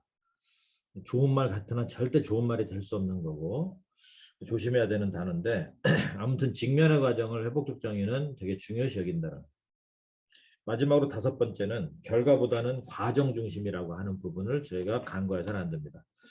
모두가 참여하는 열린 절차와 과정은 당사자들의 필요를 채우는 환경을 제공하고, 따라서 상대적으로 만족할 만한 결과를 만들어낼 수 있는 신념이 깔려 있죠. 여기 그 회복적 경찰 활동 같은 거 해보시면 약속 이행문이라는 거 하나 나오잖아요. 합의문. 그거 한두 페이지 가지고 몇 시간 나눴던 대화가 다 들어갈 수는 없어요. 저는 그 대화 속에, 직면의 과정 속에 나오는 수많은 분노, 한숨, 눈물, 한탄, 이런 것들이 그 한 장의 종이에 표현되는 건 불가능하다고 봅니다. 따라서 이 과정과 절차를 경험하지 않은 상태에서 약속 이행문이라고 하는 합의문 한 장을 갖고 이 대화 모임을 평가하거나 뭐 잘 됐네 못 됐네 이렇게 얘기하는 것은 사실은 굉장히 잘못된 부분이라고 봅니다. 설마 합의문은 나오지 않더라도 그 과정과 절차에 함께 했던 몇 시간을 공유한 사람들은 분명 관계상에서 갈등 전환이 일어날 수 있는 여지는 여전하다고 저는 봅니다. 그런 시간을 경험하도록 하는 게 중요한 거지, 그 결과가 뭐 얼마나 중요한지는 사실은 물론 현실에서는 그게 반영이 될 수밖에 없지만 거기에 오해하면 안 된다는. 아무튼 여러분, 제가 이야기를 이렇게 다섯 가지를 쭉 드린 이유는 앞으로 여러분들이 회복적 정의 실천 프로그램을 뭘 디자인하셔도 상관은 없어요. 무슨 모델을 해도 상관은 없는데, 그 모델들이 반드시 담아야 되는 특성은 이것들입니다. 이런 것들이 담겨져야 그것이 회복적 정의의 실천을 하고 있다라고 보는 거지, 어떤 특정 모델 하나를 우리가 열심히 하고 있다 그래서 그게 회복적 정의 실천이다 이렇게 보기는 어려워요. 그래서 여러분들도 순천형 프로그램을 개발하는 게 필요할 겁니다. 우리 지역사회에 딱 맞는, 또 우리가 할 수 있는 역할. 그러나 그때 그 프로그램 뭘 디자인하실 때 이런 것들을 참고해서 일종의 체크 포인트로 보셨으면 좋겠어요. 우리가 하려고 하는 것들이 과연 이런 것들을 잘 반영하고 있는가. 그런 고민들이 없어지면 전문성이 점점 떨어지기 시작하고 본질이 훼손되기 시작하겠죠. 그래서 그런 측면에서 그런 것들을 참고하시기 바랍니다. 그리고 81페이지에 나오는 게 그 유명한 하워드 제어 교수님의 위대한 발견이라고 하는 회복적 정의와 응보적 정의를 비교 한 표고 맨 밑에 나오는 게 여러분도 잘 이제 아시겠지만 회복적 질문과 응고적 질문. 이게 하워드 제 교수님이 세계적으로 인정받게 된 계기예요. 아, 우리가 모노렌즈에 빠져 있었구나 하는. 물론 이분도 나중에 자기 나중 책에서는 너무 극단적 비교를 했다 인정은 해요. 그러나 뭐 그런 거 아닙니까? 환경주의자들은 극단적으로 환경 운동을 하죠. 그린피스 같은 데 보십시오. 왜 하냐? 사람들이 자기들처럼 똑같이 행동하길 바라서가 아니라 대중이 중간쯤 올라면 자기들이 극단적 주장을 할 수밖에 없는 거죠. 네. 따라서 저희 같은 회복적 정의 전문 기관에서는 회복적 정의가 이상적이고 되게 필요하다고 주장할 수밖에 없죠. 그러나 모든 사람들이 회복적 정의의 지자가 되기를 바라는 건 아니죠. 최소한 대중들이 중간 정도를 볼 수 있기를 바라는 거죠, 사실은. 엄벌주의를 좀 벗어날 수 있었으면 좋겠다. 그래서 요 표는 나중에 요 표 하나로도 사실 하루를 공부할 수 있어요. 하나하나를 이렇게 보면 이게 우리 현실에서는 어떻게 나타나고 있는가. 또 우리가 익숙한 이 질문들을 어떻게 우리가 바꿔낼 수 있는가 하는 것도 굉장히 큰 변화의 핵심입니다. 83페이지 보시면 패러다임은 위에서 두 번째 줄입니다. 환경, 관계, 교육, 종교, 역사 등 수많은 요소의 영향을 받아 형성되기 때문에 좀처럼 바뀌지 않는다. 패러다임이 달라진다는 의미는 종교적 관점의 회심과도 같다. 제어 박사가 주장하는 이런 관점의 변화가 인식의 영역을 넘어 질문의 변화로 이어지는 것이 곧 회복적 질문이다. 그리고 이 달라진 질문이 사람들에게 새로운 깨달음을 주고 기존과 다른 행동을 시작하게 되는 시작점이 된다. 질문이 달라지면 생각의 지점이 달라질 수 있고 그 달라진 사고의 변화가 행동의 변화를 촉발하는 토대가 되기 때문이다. 결국 어떤 질문을 하는가에 따라 어떤 정의를 이루는가 하는 방향성이 결정된다는 점에서 흥분되면서도 한편 무겁게 다가오는 말이에요. 여러분 RC도 그렇고 MVC도 그렇고 사실 가만히 보면 다른 관점의 질문을 던지는 거잖아요. 그리고 그 질문이 달라졌기 때문에 답변도 달라지지만 생각하는 지점이 달라지는 거죠. 따라서 질문은 사고를 유발시키는 아주 중요한 촉매제가 되는 거예요. 그래서 제가 요즘은 그런 주장을 좀 하는데 판단하고 판결해주는 교사, 학부모에서 질문하는 교사, 질문하는 학부모가 되자. 이게 사실 우리가 일상에서 해야 되는 운동이라고 봅니다. 그런 측면에서는 이 부분이 좀 중요하다고 봅니다. 자, 좀 시간이 많이 가서 제가 다 커버는 못할 것 같고 한 세네 가지 포인트만 더 말씀드리고 일단 정리를 할게요. 94페이지에 제가 무엇을 회복해야 되는가 5가지 회복 요소를 중요시 설명하고 있는데요. 그 세 번째가 관계 회복입니다. 그 관계 회복에 대한 설명 중에 제가 한 구절을 넣은 게 있는데 94페이지 얼마 전 117 학교폭력 신고센터 전화 상담사를 대상으로 회복적 정의를 강의를 진행한 후에 한 상담사로부터 이런 말을 들은 적이 있다. 우리가 받는 신고 전화 중에 상당수는 그냥 주변의 어른들이나 친구들에게 도움을 받아 쉽게 해결할 수 있는 것인데 우리에게 먼저 신고를 하는 아이들이 많아지고 있어요. 우리가 당장 어째줄 수 없으니 안타깝죠. 아이들에게 신고하는 방법만 가르쳤을 뿐 서로 어떻게 갈등을 풀면 좋은지 가르치고 않고 있는 건 아닌지 고민이 됩니다.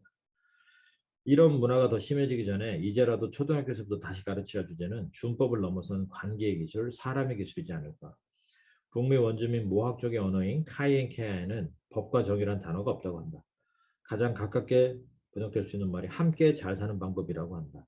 잘못을 바로잡고 문제를 풀어가는 과정에서 관계성의 회복을 간과한다면 함께 잘 사는 방법을 망각한 세대가 나타나는 것은 아닐지 우려하지 않을 수 없죠. 저는 지금 학교의 혼란, 대혼란과 붕괴, 교권의 추락 이런 모든 현상이 어디서 오냐면 신고하면 해결되는 것처럼 잘못 가르쳐 온 2010년 이후의 정책들 때문에 그렇습니다. 이거는 굉장히 심각한데요. 지금 어떤 일이 벌어지고 있냐면요. 몇 주 전에 국민의힘의 몇 의원들이 앞으로 교권 침해를 하는 학생들은 생활기록부에 기재해가지고 그 기록을 해서 인생을 망치는 근거로 만들겠다. 이런 걸 또 법제화 시켰습니다. 법안을 발의했어요. 그러다 보니까 여러 현상이 나오고 있는데, 또 하나 나온 게 뭐냐면, 지금 나올 것 같은데, 제가 듣기로 그게 무슨 법이냐 하면 생활지도법이었나? 네, 이름이 생각이 안 나는데, 교권을 강화하겠다는 측면에서 지금 나오고 있는 법안이 있어요. 학생생활지도법이라고 하는 게 좀 나온다는데, 이게 뭐냐 하면 지금 아동학대 처벌법이라는 게 있잖아요. 네, 정확히 아동학대 범죄 처벌법인데, 이게 뭐냐면 아동학대로 의심되면 신고해야 되는 의무자들도 만들었죠. 교사들도 거기 포함되고 아동 관련 시설에 근무하면 다 그렇게 해야 되는데, 이렇게 하다 보니까 뭐예요? 신고하는 게 가장 중요한 문제가 자꾸 되고 있어요. 그래갖고 지금 제가 사법 관계자들 만나보니까 지금 애들이 집에서 바로 아빠를 신고하는 일도 많아지고 있고, 학교의 선생님이 자기한테 지금 뭐라 그랬다고 바로 학교에서 신고하는 일도 벌어지고 있고, 그러면 신고가 들어온 이상 뭘 해야 되냐면 수사를 해야 되고 입건을 해야 돼요. 근데 여러분, 제가 보니까 우리가 왜 이렇게 신고에 미쳐 있나 보면, 우리 어릴 때 간첩 신고하라고 하도 교육받은 세대가 지금 기성세대가 돼 있어서 그런지 아주 신고하면 모든 게 끝나는 걸로 잘못되어 있어요. 신고하는 순간 뭐가 되냐면 범죄로 이거는 신고를 한 거기 때문에 처벌의 대상이 돼야 되거든요. 그러다 보니까 처벌권이 교육권과, 그러니까 사법처벌권, 형사사법처벌권이 교육권과 가족 양육권보다 앞서버리는 현상이 나와버려요. 근데 여러분 생각해 보세요. 진짜 신고해가지고 뭔가 이게 진짜 빨리 조치를 해야 되는 일도 있죠, 당연히. 근데 아빠가 저한테 뭐라고 막 그래요. 지금 야단치고 있어요. 때리려고 그래요. 이러고 신고를 했단 말이에요. 그럼 아버지가 입건이 돼요. 그럼 입건되면 뭐냐면 피해자 진술 받고 집에 가야 되는데, 그럼 집에 가면 어떻게 해야 돼, 이걸? 애는 신고한 애고 피해자고 아버지는 피해자가 돼서 왔단 말이에요. 그 경찰이 그럼 그 다음에 어떻게 해야 돼? 이게 진짜 희한한 일이 벌어지고 있는 거예요. 여러분, 신고해라가 그게 책임지 못질 일을 국가가 지금 계속 오용하고 있는 거예요. 이 경찰들 집에서 동생이 누나를 뺨을 때렸다고 신고가 들어왔는데, 그 가서 조사하고 나서 집으로 가 있으라 그래야 되거든요. 자기들도 이거 진짜 곤란하다 그래요. 저는 여기 제가 뭐라고 표현했냐면, 초등학교 때부터 다시 가르쳐줄 게 신고력이 아니고 갈등을 어떻게 같이 좀 풀어나갈 수 있는 그 갈등 해결 능력을 가르쳐 줘야 되는데, 신고하면 모든 게 끝날 같은 이런 일들이 지금 계속 우리한테는 강박으로 남아버렸더라. 아, 모르겠습니다. 더불어 잘 사는 법, 이게 망각하고 있는 세대이기 때문에 저희가 여기 계신 분들이 앞으로 해야 될 일 중에 하나가 뭐냐면, 경찰에 신고가 들어왔는데 경찰이 이렇게 얘기를 해요. 저기 그러면 우리 풀뿌리 센터로 좀 가셔갖고 거기에서 조사 전에 좀 이야기를 나누고 오십시오라고 해서 반강제적으로 그걸 거치도록 해야 돼요. 가서 얘기를 들어보니까 근데 사실 그러긴 했는데요. 저는 진짜 신고한 이유가 뭐냐면요.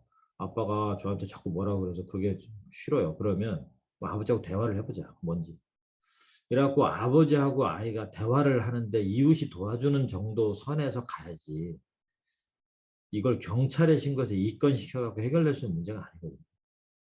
그 아빠가 경찰 갔다 와서 마음이 어떻겠어요. 이런 것들이 관계의 단절을 부르고 가정의 파괴를 불러서는 안 되잖아요, 사실. 예. 우리 옛날에 뭐 아버지한테 안 혼나고 안 맞고 자란 사람이 어디 있습니까? 그래도 그때 문화를 받아들였는데, 지금 그 문화를 다시 가자는 게 아니고, 그때는 이웃들과 친척들이 도움을 줘왔어요. 우리도 보지 못했지만. 근데 지금 그런 사람들이 단절되고 있으니까 그 역할을 이웃들이 소위 말해서 좀 센터라는 걸 통해서라도 하자라는 거. 그래서 그런 것들이 이제 좀 필요한 시대로 분명히 가야 된다라고 보는 거죠. 자, 아무튼 뭐 제가 드릴 말씀 많은데, 사실 오늘 제가 그 3장에 나오는 조금 어려운 부분 같은 거를 좀 설명을 드리고 싶었어요. 그게 뭐냐면 183페이지에 나오는 회복적 정의의 뿌리, 그리고 그 밖의 개념들이라고 하는 몇 가지 관련 개념들이라고 하는 199페이지, 한 200페이지까지 나오는 그 내용이 어찌 보면 조금 좀 전문적으로 이런 일을 하려고 하는 분들한테 좀 저는 이해가 필요하다고 보는 부분인데, 좀 시간이 되게 모호해가지고 일단 여기서 멈추고 질문 한번 듣고 시간이 한 10분 정도 되면 제가 이걸 더 설명을 드리겠습니다. 예, 감사합니다. 지금 온라인상으로 계시는 분들이나 혹은 어, 여기 센터에 와 계신 분들 가운데 혹시 질문 있으시면 네, 원장님께 질문해 주시면 좋겠습니다. 혹시 궁금한 거 있을까요? 거기 손을 들어서 표시를 해 주시면 네.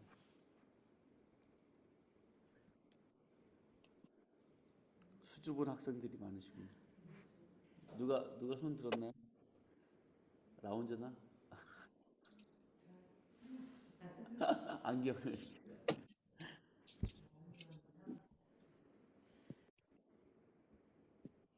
제가 일단 먼저 하나 질문 좀 드리겠습니다.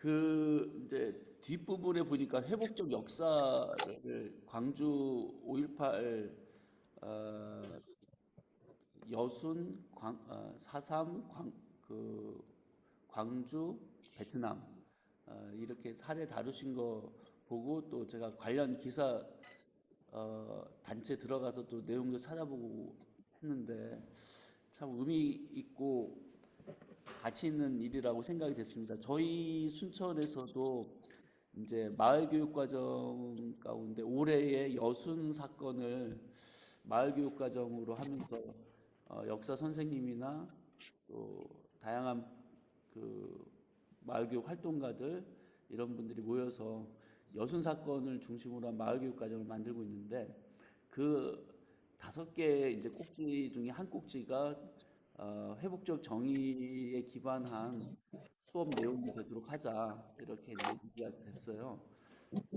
그래서 이제 그 부분에 좀 더 관심을 가지고 어, 내용을 살펴보고 자료도 좀 찾아보게 됐습니다.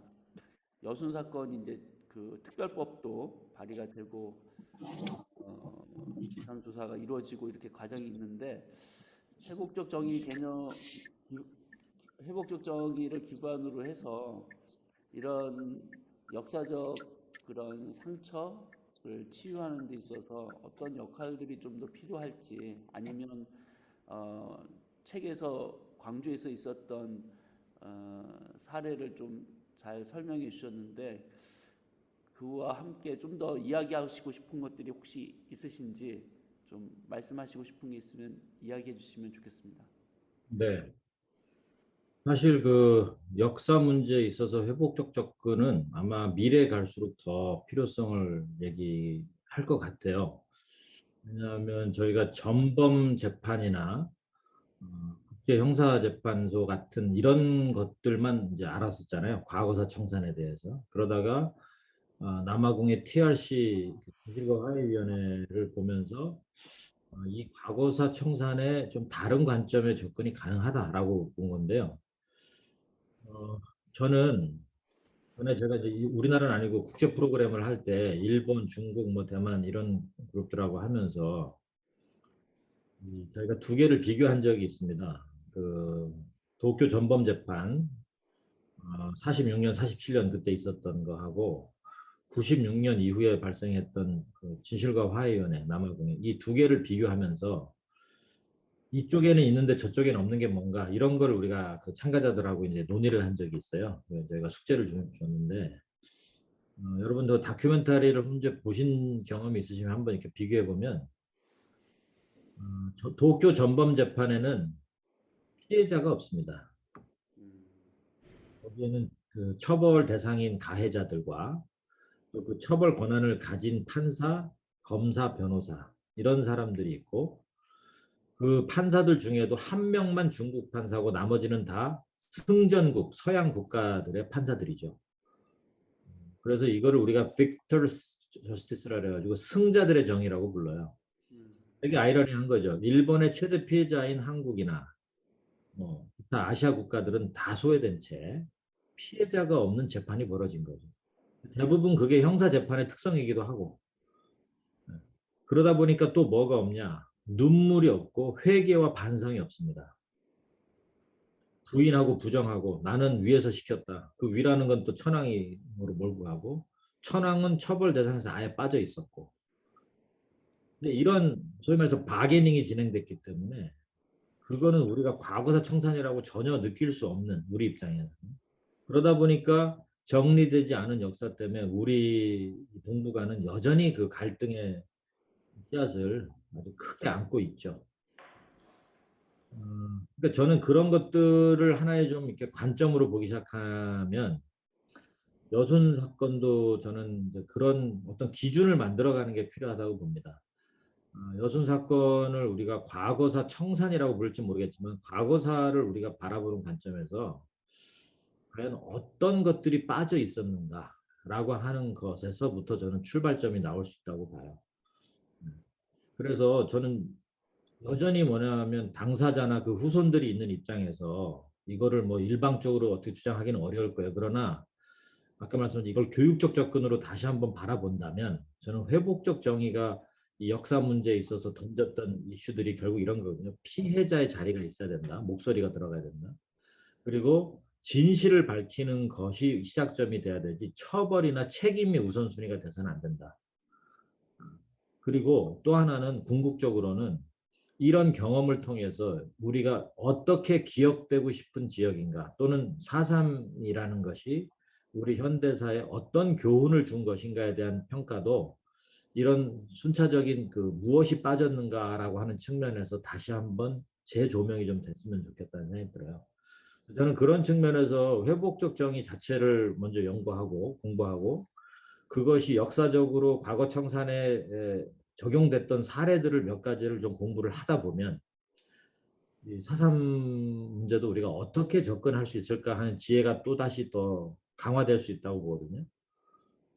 그래서 저는 그 앞에 이런 공부들이 좀 이어져서 지금 캐나다 같은 경우도 캐나다 정부가 그 옛날에 원주민들을 학대하고 차별하고 또 그 보딩 스쿨 기숙학교에 일부러 집어넣어가지고 문화를 말살시키고 언어를 단절시켜버리고 심지어는 거기서 뭐 맞아 죽고 성폭력당 이런 피해자들이 이제 있는데 이게 1920년 30년대까지 벌어졌습니다. 심한 경우는 80년대까지도 학교가 유지된 것도 있고 이런 과거사에 대해서 자기들이 반성하면서 회복적 접근을 선언했고 그 피해자들을 다 증언을 또 청취하고 백서를 만들고 지금은 그거에 대한 국가적 그 책임에 대한 거를 논의를 하고 있어요, 현재. 그러니까 저는 그런 케이스들은 여기저기 있다고 봐요. 근데 그 케이스를 저희가 보면서 우리의 문제인 4.3이나 여순이나 광주나 이런 문제들을 좀 다시 한번 재조명해 가는 시각이 좀 생기면 좋겠습니다. 그래서 저는 그 방향성에는 동의합니다. 회복적 정의의 관점이 들어가길 바라는 입장에서 그런 게 한 주제로 들어간 건 좋은데 거기서 당장 어떤 솔루션을 찾기보다는 아까 말씀드린 대로 무엇이 빠져 있는가 하는 비교 공부하는 것이나 또 현재 다른 지역에서 벌어지고 있는 그 접근은 어떤 특성들이 있는가 이런 거를 찾아가다 보면 음, 여순에 대한 여순 사건에 대해서도 저는 좀 새로운 시각이 생기지 않을까. 제가 뭐 그쪽으로만 특화해서 이렇게 연구를 하지 못하다 보니까 뭐 그렇게 딱 지금 이렇게 하면 좋겠다고 얘기를 못 드리지만 순천의 지역 단체가 그런 것을 주제로 삼고 간다라는 것은 굉장히 의미가 있을 것 같아요. 오히려 저는 전문가들이 내세우는 어떤 것보다도 더 의미가 있지 않을까 하는 생각이 좀 듭니다. 그래서 그런 게 좀 진행이 되고 뭐 저희 협회도 그런 소식을 들으면서 할 수 있는 것들이 있다면 또 같이 해보면 좋지 않을까 하는 기대도 있습니다. 예, 고맙습니다. 제가 이 말씀 듣는 가운데 또 좀 이야기하시고 싶은 질문이 있으실까요? 손을 들어서 손 드신 건가요?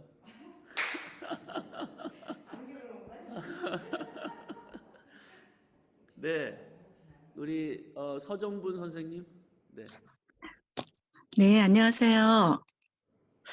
제가 오늘 귀한 시간에 빠지지 않고 꼭,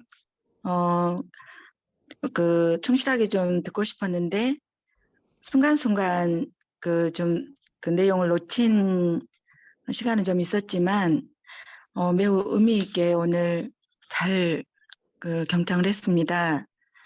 그런데 평소에도 제가 갖고 있었던 생각인데, 이제 오늘 그 말씀을 통해서 저하고 굉장히 공감대 형성이 많이 좀 됐다는 그런 생각이고요. 그 속에서 제가 한 두 가지를 꼭 좀 질문을 드리고 싶습니다. 이 회복적 정의 실천이라는 이 관점이 이미 과거에 발생됐던 문제를 전제로 해서 그리고 거기에 처벌이나 조정 또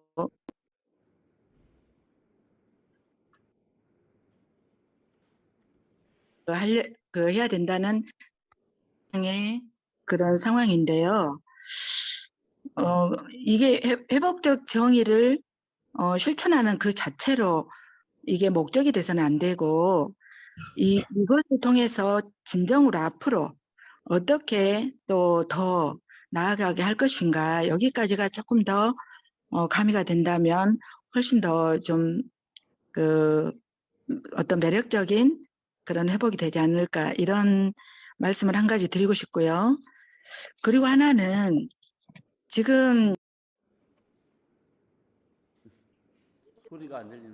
심각하다 보니까 촉법 소년들에 대한 나이 연령층들이 낮아지고 그래서 아이들의 처벌이 부모로서는 굉장히 불안하고 또 막상 그런 일을 당하는 부모 입장에서는 아주 심적으로 또 모든 생활까지 영향이 미치는데요. 이 아이들의 촉법소년이든 또 그 이상의 연령이든 어쨌든 미성년까지는 법정 대리인 보호자가 있어야 된다는 그런 지금 현재 상위 법에 규정되어 있는 부분이 있는데 이 미성년인 아이들의 잘못에 대해서 부모는 책임이 없는가? 보호자는 책임이 없는가? 우리 기성세대 또 뭐 교사 선생님들은 책임이 없는가?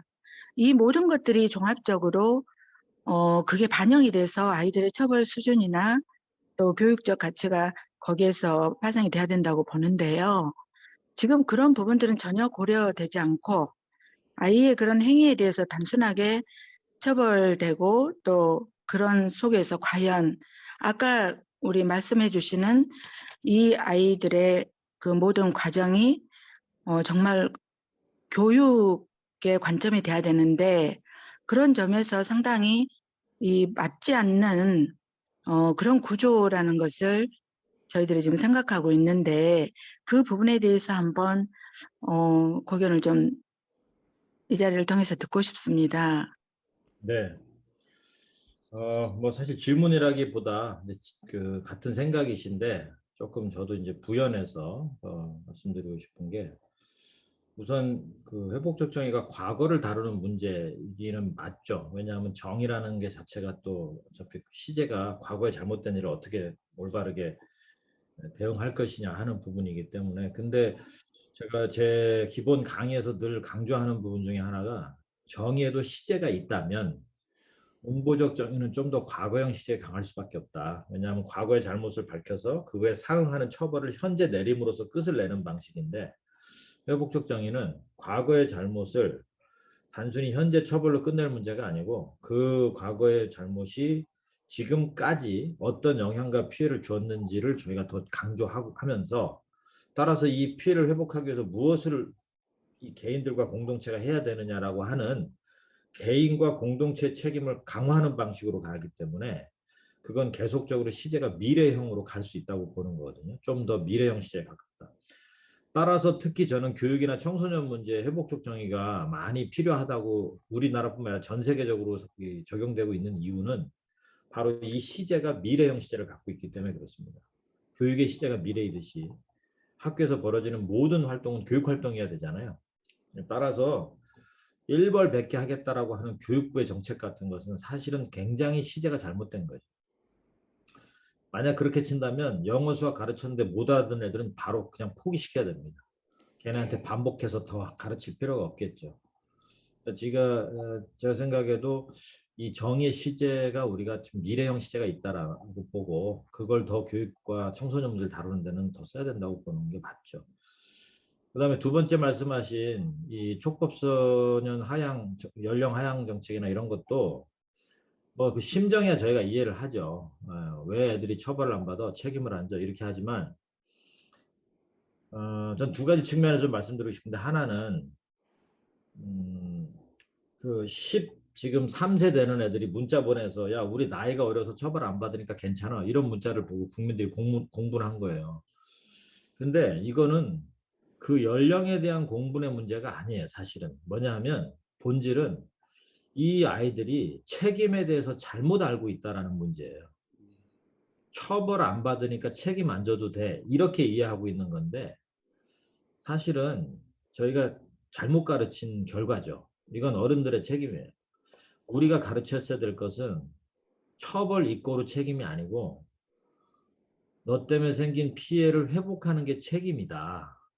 그렇게 가르쳤어야 되는데 얘네는 어디 가서 처벌받는 걸 책임으로 배운 애들이다 보니까 왜냐면 어릴 때부터 너 그렇게 하면 아빠 엄마한테 혼나 이렇게 우리가 가정에서 또 가르쳤고 학교에서 잘못하면 가서 징계받고 하고 사법 절차에 가서 징계받고 이거를 책임으로 애들이 배운 애들이라 그 책임만 우리는 안 지면 되지 뭐 이렇게 된 거예요. 따라서 얘네들이 나이가 그래서 처벌 안 받아 그래서 이놈들 나이를 낮춰서라도 처벌시켜야 되겠구나 하는 순간 우리는 큰 오류에 빠지는 게 나중에 12세로 낮췄는데 만약에 11세 애들이 또 문자를 보내요. 야 우린 나이 어려서 처벌 안 받아. 그러면 어떡할 거야. 그렇죠. 또 10세로 낮추자 그럴 거고. 이게 그 나이의 문제가 아니에요 사실은 본질이. 근데 이걸 잘못 진단하고 있는 부분인 거죠. 네. 그래서 저는 이게 책임을 가르쳐야 되는 거를 간과한 채 나이로다가 책임을 이제 맞들어 보겠다는 거는 제가 보기엔 정말 일차적인 생각이다. 그리고 저희들도 여기 사랑의 교실이라고 왜 경찰서에서 우리 애들을 보내는 위탁 기관인데 얘네들이 여기 올 때 처음에 제가 이거를 경찰이 해달라 그래서 피해자도 보낼 수 있냐 그렇게 물어봤어요. 그 가해들만 와가지고 뭔 교육이 되겠냐. 피해 아이들을 만나고 얘기를 해봐야 걔네가 정신 차린다 그랬더니 피해자는 자기들이 관리 대상이 아니라 그러더라고요. 그러면 부모라도 보내라. 보호자가 따라오지 않으면 안 하겠다 그랬더니 첫 번째 답변이 뭐였냐면 이런 것들은 보호자들이 제 기능을 못하니까 안 된다는 거예요. 그래서 그럼 안 받겠다 그랬어요. 그래도 그 가해들끼리 몇 명 모여와가지고 무슨 교육의 의미가 있냐. 보호자를 같이 보내면 하겠다 그래서 경찰들이 아무튼 애를 써가지고 보호자들을 설득해서 오기 시작했습니다. 보호자들이. 그러니까 우리 여기에 학생이 5명 오거나 7명 오면 보호자도 5명, 7명이 따라와야 돼요. 근데 이렇게 하다 보니까 뭐가 달라졌냐 하면 보호자들의 관점의 변화가 생긴 게 더 컸어요, 사실은. 그래서 가정에서 1차적으로 소속감이 약해진 아이들이 처벌기관 돌아다니면서 소속감이 올라갈 일은 거의 없거든요. 소속감이 낮아진 아이들이 정체성에 혼란이 되고 애들이 그 낙인 현상을 어떻게든 극복해 보려고 하는 게 비행 활동이에요. 왜냐 걔네들끼리 모여 있으면 소속감이 확 올라가거든요. 거기서는 더 비행을 저질러야 인정을 받아요. 악순환인 거죠. 그래서 저는 1차적으로는 말씀하신 대로 보호자와 이 범죄 청소년들이 함께 하는 프로그램이 반드시 거쳐야 되는데 제가 이번에 대안으로 좀 제시하고 싶은 게 14세를 12세로 낮추는 게 국민 대부분의 동의이기 때문에 어쩔 수 없다면 그거 하자 하는데 대신에 그러려면 그 친구들은 반드시 뉴질랜드가 하고 있는 패밀리 그룹 컨퍼런스처럼 가족들이 같이 와가지고 피해 사항을 들어보고 자기들이 어떻게 연대적 책임을 질 건지를 내놔야 그게 해결책이 되는 그런 프로그램, 회복적 정의 프로그램을 반드시 거치도록 하면서 이 정책이 연령 하향 정책 같은 게 나와야 된다. 그런 거 없이 나이만 낮추는 것은 우리 사회에 더 큰 문제를 일으킬 거라고 뭐 답변이 됐기를 바랍니다. 아, 좋은 말씀 감사합니다. 네, 또 아까 박발진 선생님 손 드셨는데, 예. 네, 반갑습니다. 감사합니다. 그, 어쩌다가 이제 그 광양에서 여순 사건 관련 그 일을 좀 하게 됐는데요. 그 원장님 말씀 듣고 보니까, 역사적인 문제에 있어서도 그 회복적 정의의 개념이, 좀 바탕이 돼야 한다는 생각을 많이 하게 됩니다. 제가 살고 있는 이 동네만 해도 당시에 이제 다 이제 그 후손들이 이제 살고 있지만 유족들이 살고 있는 거지만 이제 혹은 군경에 의해서나 혹은 적대 세력에 의해서나 서로가 피해 입은 후손들이 한 마을에서 살아가고 있는데 이제 아직도 이제 한 동네에 살고 있지만 그 문제에 대해서는 재산 나를 서로 비슷하지만 대화를 그 문제에 관해서는 나누지 않고 있고 또 수년 전에도 이제 지역에 그 유적지 푯말 같은 걸 세우려고 했을 때 그 이제 경찰 그나 그런 쪽에서 그 유족회 같은 데서는 그 푯말을 훼손하고 이런 일도 있고 그래서 앞으로 이 일을 우리가 지역에서 제대로 풀어가려면 어쨌거나 그 당사자 양쪽의 이야기를 좀 더 서로가 듣고 서로가 또 어떻게 살아왔는지 70년 세월을 서로 듣는 그런 기회가 꼭 필요하겠다. 이게 좀 그런 차원에서 역사가 이제 그 우리가 역사 공부를 하는 목적이 치유와 평화에 있다면 당사자들은 다 돌아가셨지만 그 2세, 3세들이 서로 그 진실을 좀 알고 서로를 그 이해하는 그런 시간이 필요하겠다 생각도 들고 있는데 아무튼 그렇고 제 질문은 그 뭐랄까 이 회복적 정의가 이제 제도적으로 뭐 교육 현장에 있어든 사법 현장에 있어든 그 선진국이나 다른 나라는 어느 정도까지 왔는지 혹은 그에 비해서 최근 이제 국제 흐름과 함께 우리나라는 그러면 어느 정도 수준인지 현재 이런 부분 얘기는 원장님 아니면 좀 듣기 어려운 말씀 같아서 회복적 정의의 국제적인 동향은 어디까지 왔는지 또 우리나라는 어느 정도 수준인지 교육이나 혹은 사법이나 어떤 분야에서든 어떤 식으로 적용이 되고 있는지 제가 최근에 그 학교를 다녀오면서 이게 좀 그 기존의 학교에서 통했던 그 뭐랄까요 통념 상식 이런 것이 이제 무너지고 아이들이 그 어떻게 행동해도 뭐 그저께 뭐 이제 그 인터넷 온라인에 그 학생이 선생님이 수업하는데 앞에 교탁에 학생이 누워서 선생님 뭐 그 치마를 카메라로 찍는 듯한 그런 영상이 돌면서 뭐 이렇게 좀 말들이 많던데 하여튼 아이들은 그 집에서도 하지 않는 행동을 학교에서 아무렇게나 해도 이렇게 그 구속이나 제한이 없는 이런 상황을 볼 때 뭔가 조금 새로운 그 가치관이라 그럴까 어떤 룰 같은 게 이제 지금 그 공간이 텅 비었다는 생각이 많이 들거든요. 그래서 아이들이 뭐 코로나 영향도 있겠지만 아무튼 그런저런 얘기를 좀 듣고 싶습니다. 이상입니다.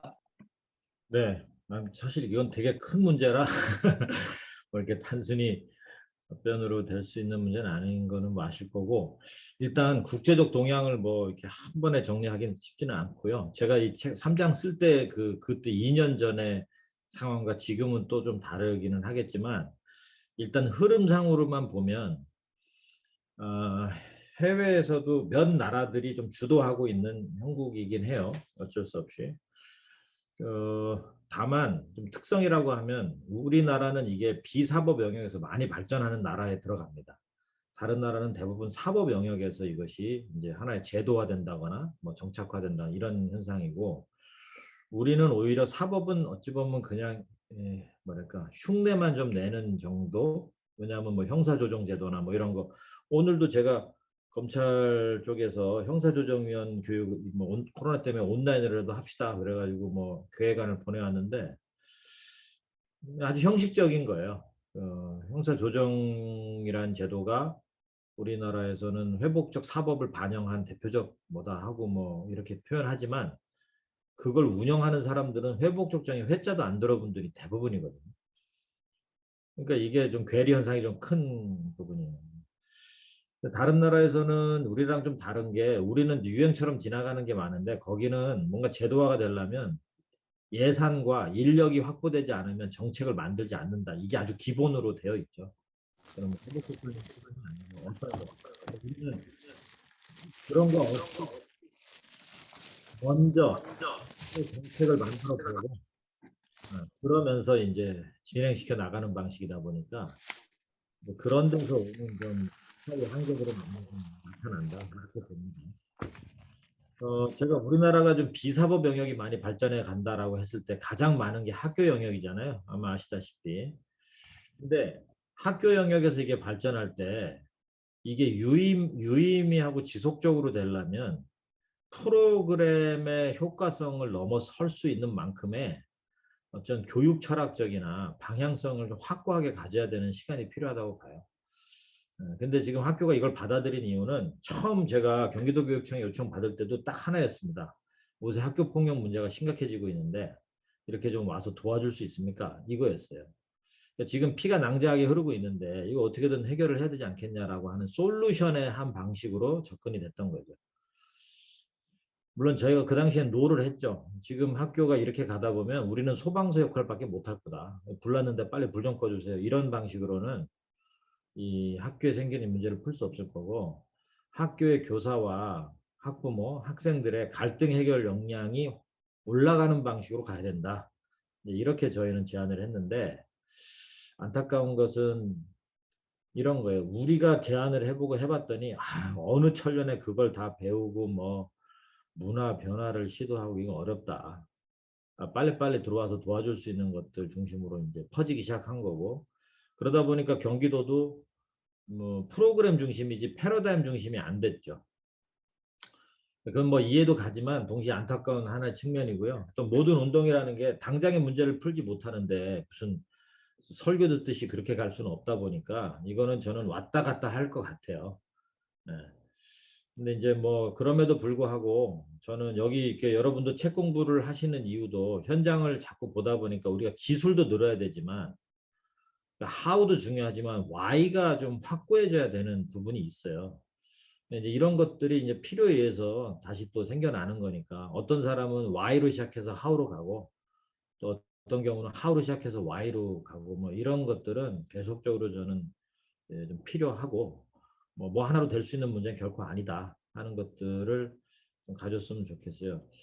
저희의 사실은 좀 욕심은 저희는 RJ 칼리지가 되는 게 꿈이에요. 그러니까 뭐냐면 지금 우리도 현장을 뛰어다닐 수밖에 없지만 결국은 어떤 사람을 양성하는 기관으로서 저희가 자리매김을 하고 양성된 분들이 자기 지역과 자기 주변을 바꿔나가는 주체들이 되도록 세워주고 그분들의 재교육과 또 좀 더 심도 있는 보수교육 같은 거를 강화하는 방식으로 저희가 이렇게 경험들을 좀 쌓아 나가는 게 좋지 않을까 싶어요. 그래서 뭐 박발준 선생님도 그 변화 중에 하나로서 저희 협회의 또 지역 역할을 좀 수고를 해주고 계신데 아직은 이런 게 초기 단계다 보니까 저희도 눈에 보이는 어떤 것들을 잘 못하고는 있는데 궁극적으로는 사람이 양성되는 쪽 그리고 제대로 양성되는 거죠. 그리고 그분들의 활동의 경험들이 쌓여서 그게 사회적 자산이 될 수 있도록 만드는 거.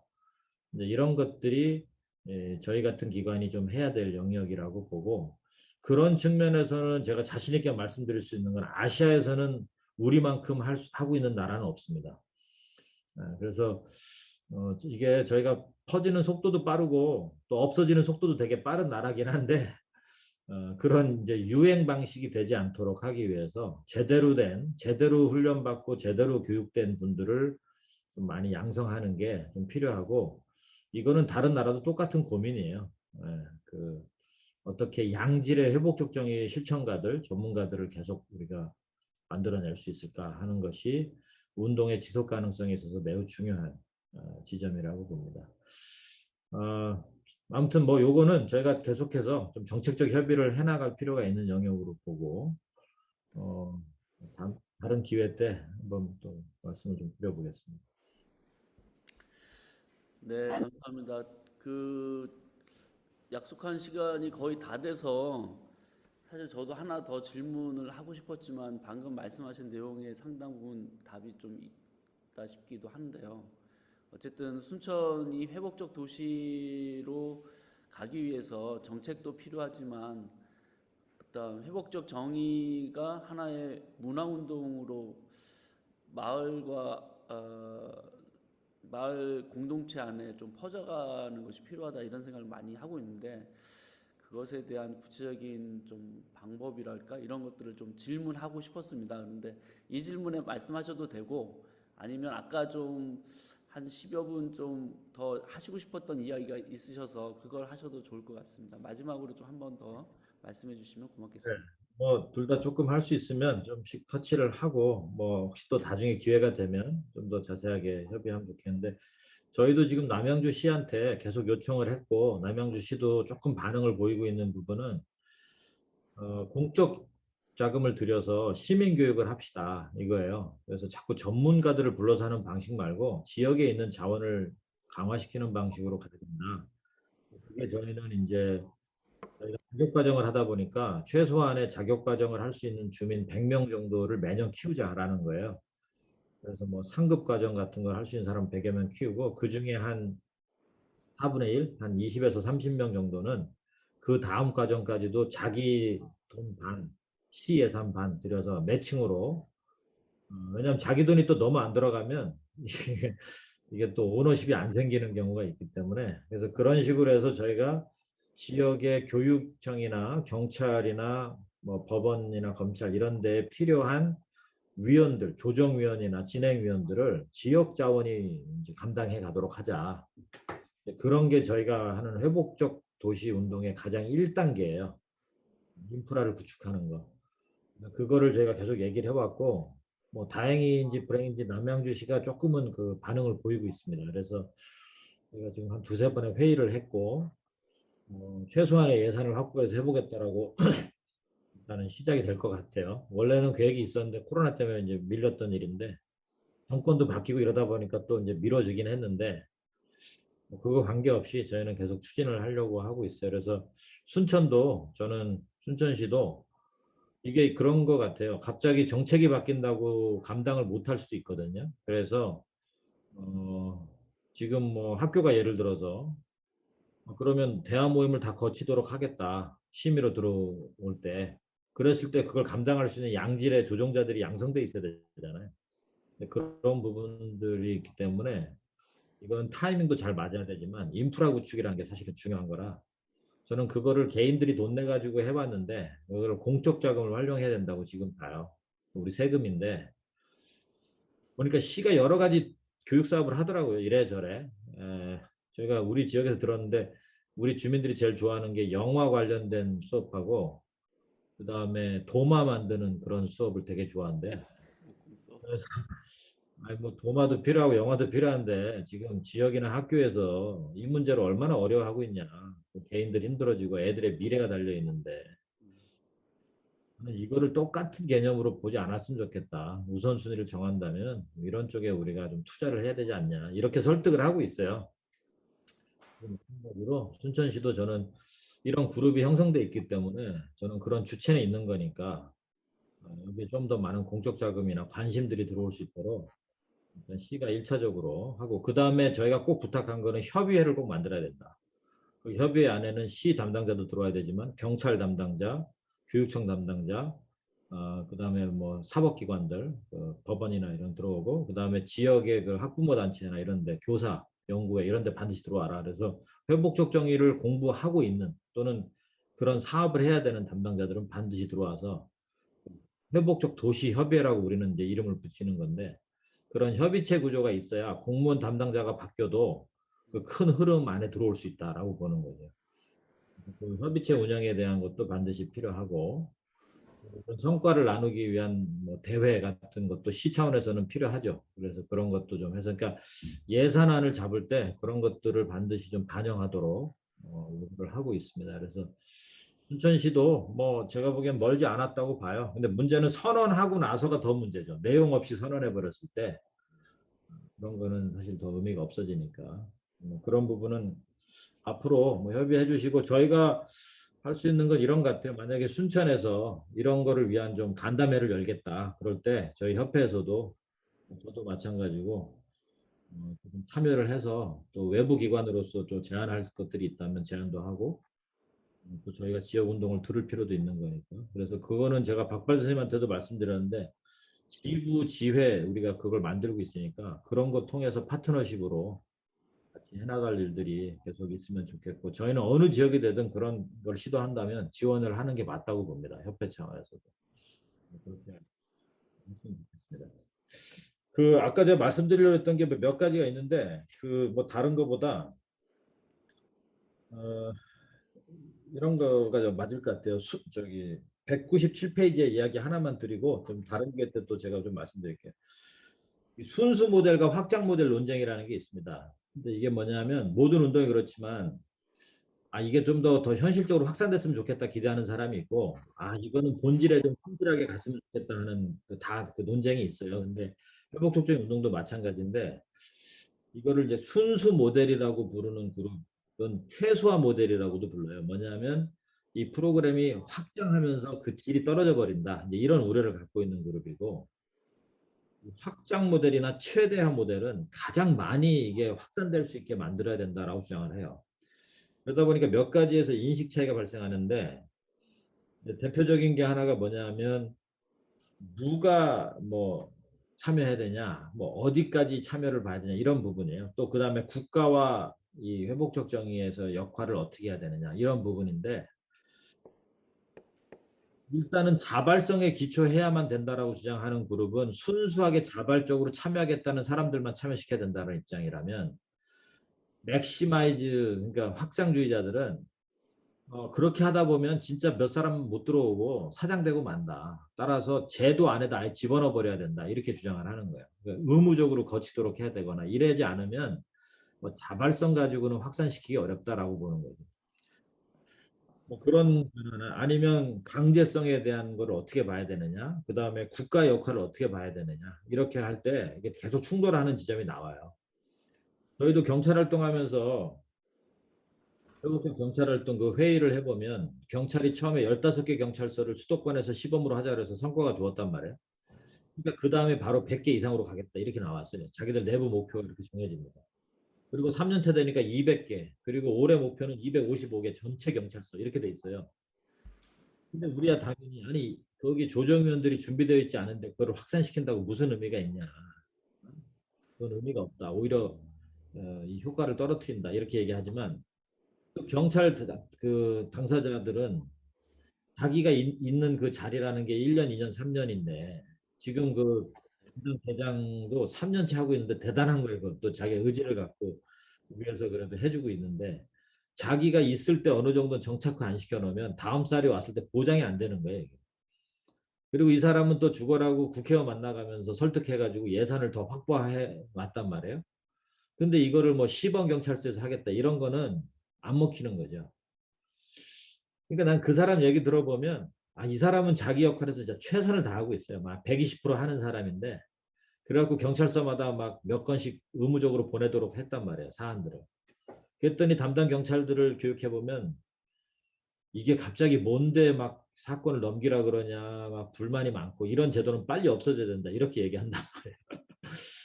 근데 그 사이에서 저희가 고민이 들죠. 예. 이게 누구 하나 지금 뭐 꾀를 부리는 건 아닌데 이런 방식의 확대는 나중에 분명히 한계에 봉착할 거고 우리 경찰서 하라는 3건 넘겼는데 왜 더 하라 그러냐 이렇게 올 수도 있어요. 근데 어떤 경찰서는 의무로 하다 보니까 꽂혀가지고 막 50개도 보내고 막 이런 경찰서 나오는 거죠. 그래서 저는 이 순수주의, 확장주의 모델이라고 하는 이 그 논쟁은 계속될 것 같아요. 어떤 분이 저한테 물어보더라고요. 원장님은 순수주의자입니까? 확장주의자입니까? 물어보더라고요. 그래서 저는 머리와 심장은 순수주의자고 손과 발은 확장주의입니다. 그렇게 얘기를 했는데 저는 어떤 운동이 퍼짐에 있어서 이런 그 긴장은 필요하다고 봅니다. 너무 효율적으로만 쫓아갈 것도 아니고 너무나 그 뭐랄까 이론과 근본에만 매달릴 건 아니다 이렇게 보는데 그러나 이 논쟁은 있어야 돼요. 그래서 과연 우리가 잘 가고 있느냐라고 하는 평가를 할 때 그 기준이 있어야 될 거 아니에요. 그런 측면에서 저는 이런 책 모임이나 뭐 어떤 기본적 강의를 드리려고 하는 그런 노력들은 되게 의미가 있다고 봐요. 다만 그렇다고 해서 그것이 모든 솔루션이 또 될 수가 없다 보면 그것도 무용론이 나오다 보니까 저는 현장에 치열하게 그 뭐랄까 적용을 위해서 노력하는 것은 계속돼야 되는데 그게 또 너무 효율성으로만 빠져버리면 방향성을 잃어버릴 수가 있는 문제가 있습니다. 그런 측면에서는 이 둘의 긴장은 계속돼야 되고 어떤 단체나 운동을 하는 데 있어서도 어느 쪽에서는 순수주의 이야기를 해야 되고 어느 쪽에서 확장주의 얘기를 해야 된다고 봐요. 그게 서로 불편하지만 그래도 그런 긴장이 있는 것이 더 오래 갈 수 있다고 봅니다. 그래서 그런 측면에서 말씀을 드린 부분이 있습니다. 제가 그 444, 450, 45가 맨 끝장인데 거기에서 늘 좀 전해드리고 싶었던 게 조급하게 인내하라라고 하는 말이 있습니다. impatiently patient라는 말의 해석인데 저한테 또 스승이 되는 분 중에 한 분이 존 폴 레드락이라고 하는 교수님인데 이분이 갈등 전환학을 만든 분이에요. 네, 이분이 이제 주장했던 이야기 중에 하나도 우리가 목표를 향해서는 조급해야 돼요. 그러나 그 절차와 과정은 인내하고 가야 되기 때문에 이 impatiently patient라고 하는 되게 모순적인 역설적인 이 두 단어가 붙어 있는데 저는 이런 것들이 저희 이런 회복촉진 운동에 좀 필요한 것 같다. 예. 그래서 이건 중장기적으로 가야 되고 그러려다 보니까 인내심도 필요하죠. 그러나 인내심만으로 되지 않는 게 우리에겐 또 조급함이라는 게 필요하다라는 생각이 들어서 말씀을 좀 전해드리고 싶고 저한테는 뭐 여기 계신 분들도 일종의 어떤 운동의 동지들이고 동역자라고 봅니다. 그래서 여러분들이 노력하고 있는 것들이 우리 사회 성과, 지역의 성과고 또 우리 같은 또 기관에게도 의미 있게 전달되는 거니까 좀 같이 애써 주시면 좋겠고 저는 그 자체가 희망이라고 봐요. 세상이 얼마나 바뀌겠습니까? 우리 세대에. 근데 이런 분들이 늘어나고 있다라는 것이 이 운동의 어찌 보면 성과다. 이렇게 보고요. 저도 이렇게 혼자 소리치던 사람이 여러 사람하고 일할 수 있는 자체가 희망이고 성과죠. 뭐 그래서 그런 것들이 확대됐으면 좋겠다 하는 생각으로 말씀을 마치겠습니다. 오늘 경청해 주셔서 감사합니다.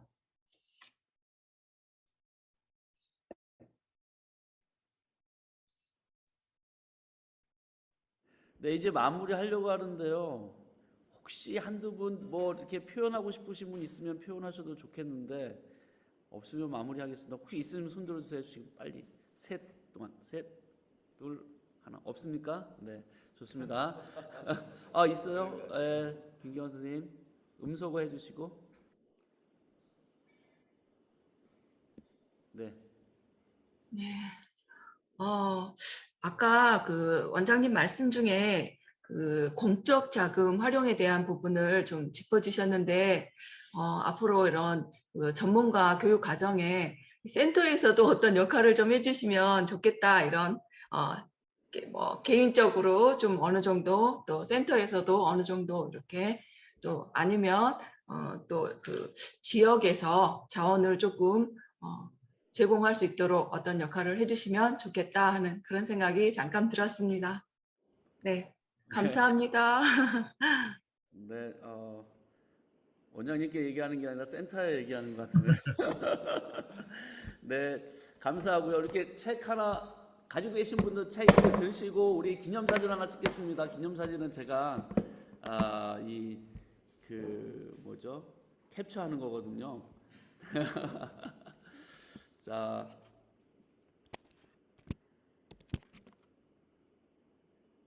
네. 혹시 얼굴 보이실 수 있는 분들은 얼굴 보여주시면 더 고맙겠습니다. 자, 이 책 보여주시면서 손 한 손 흔들어 주세요. 하나, 둘, 셋, 다음 찍겠습니다. 하나, 둘, 셋. 감사합니다. 감사합니다. 네, 감사합니다.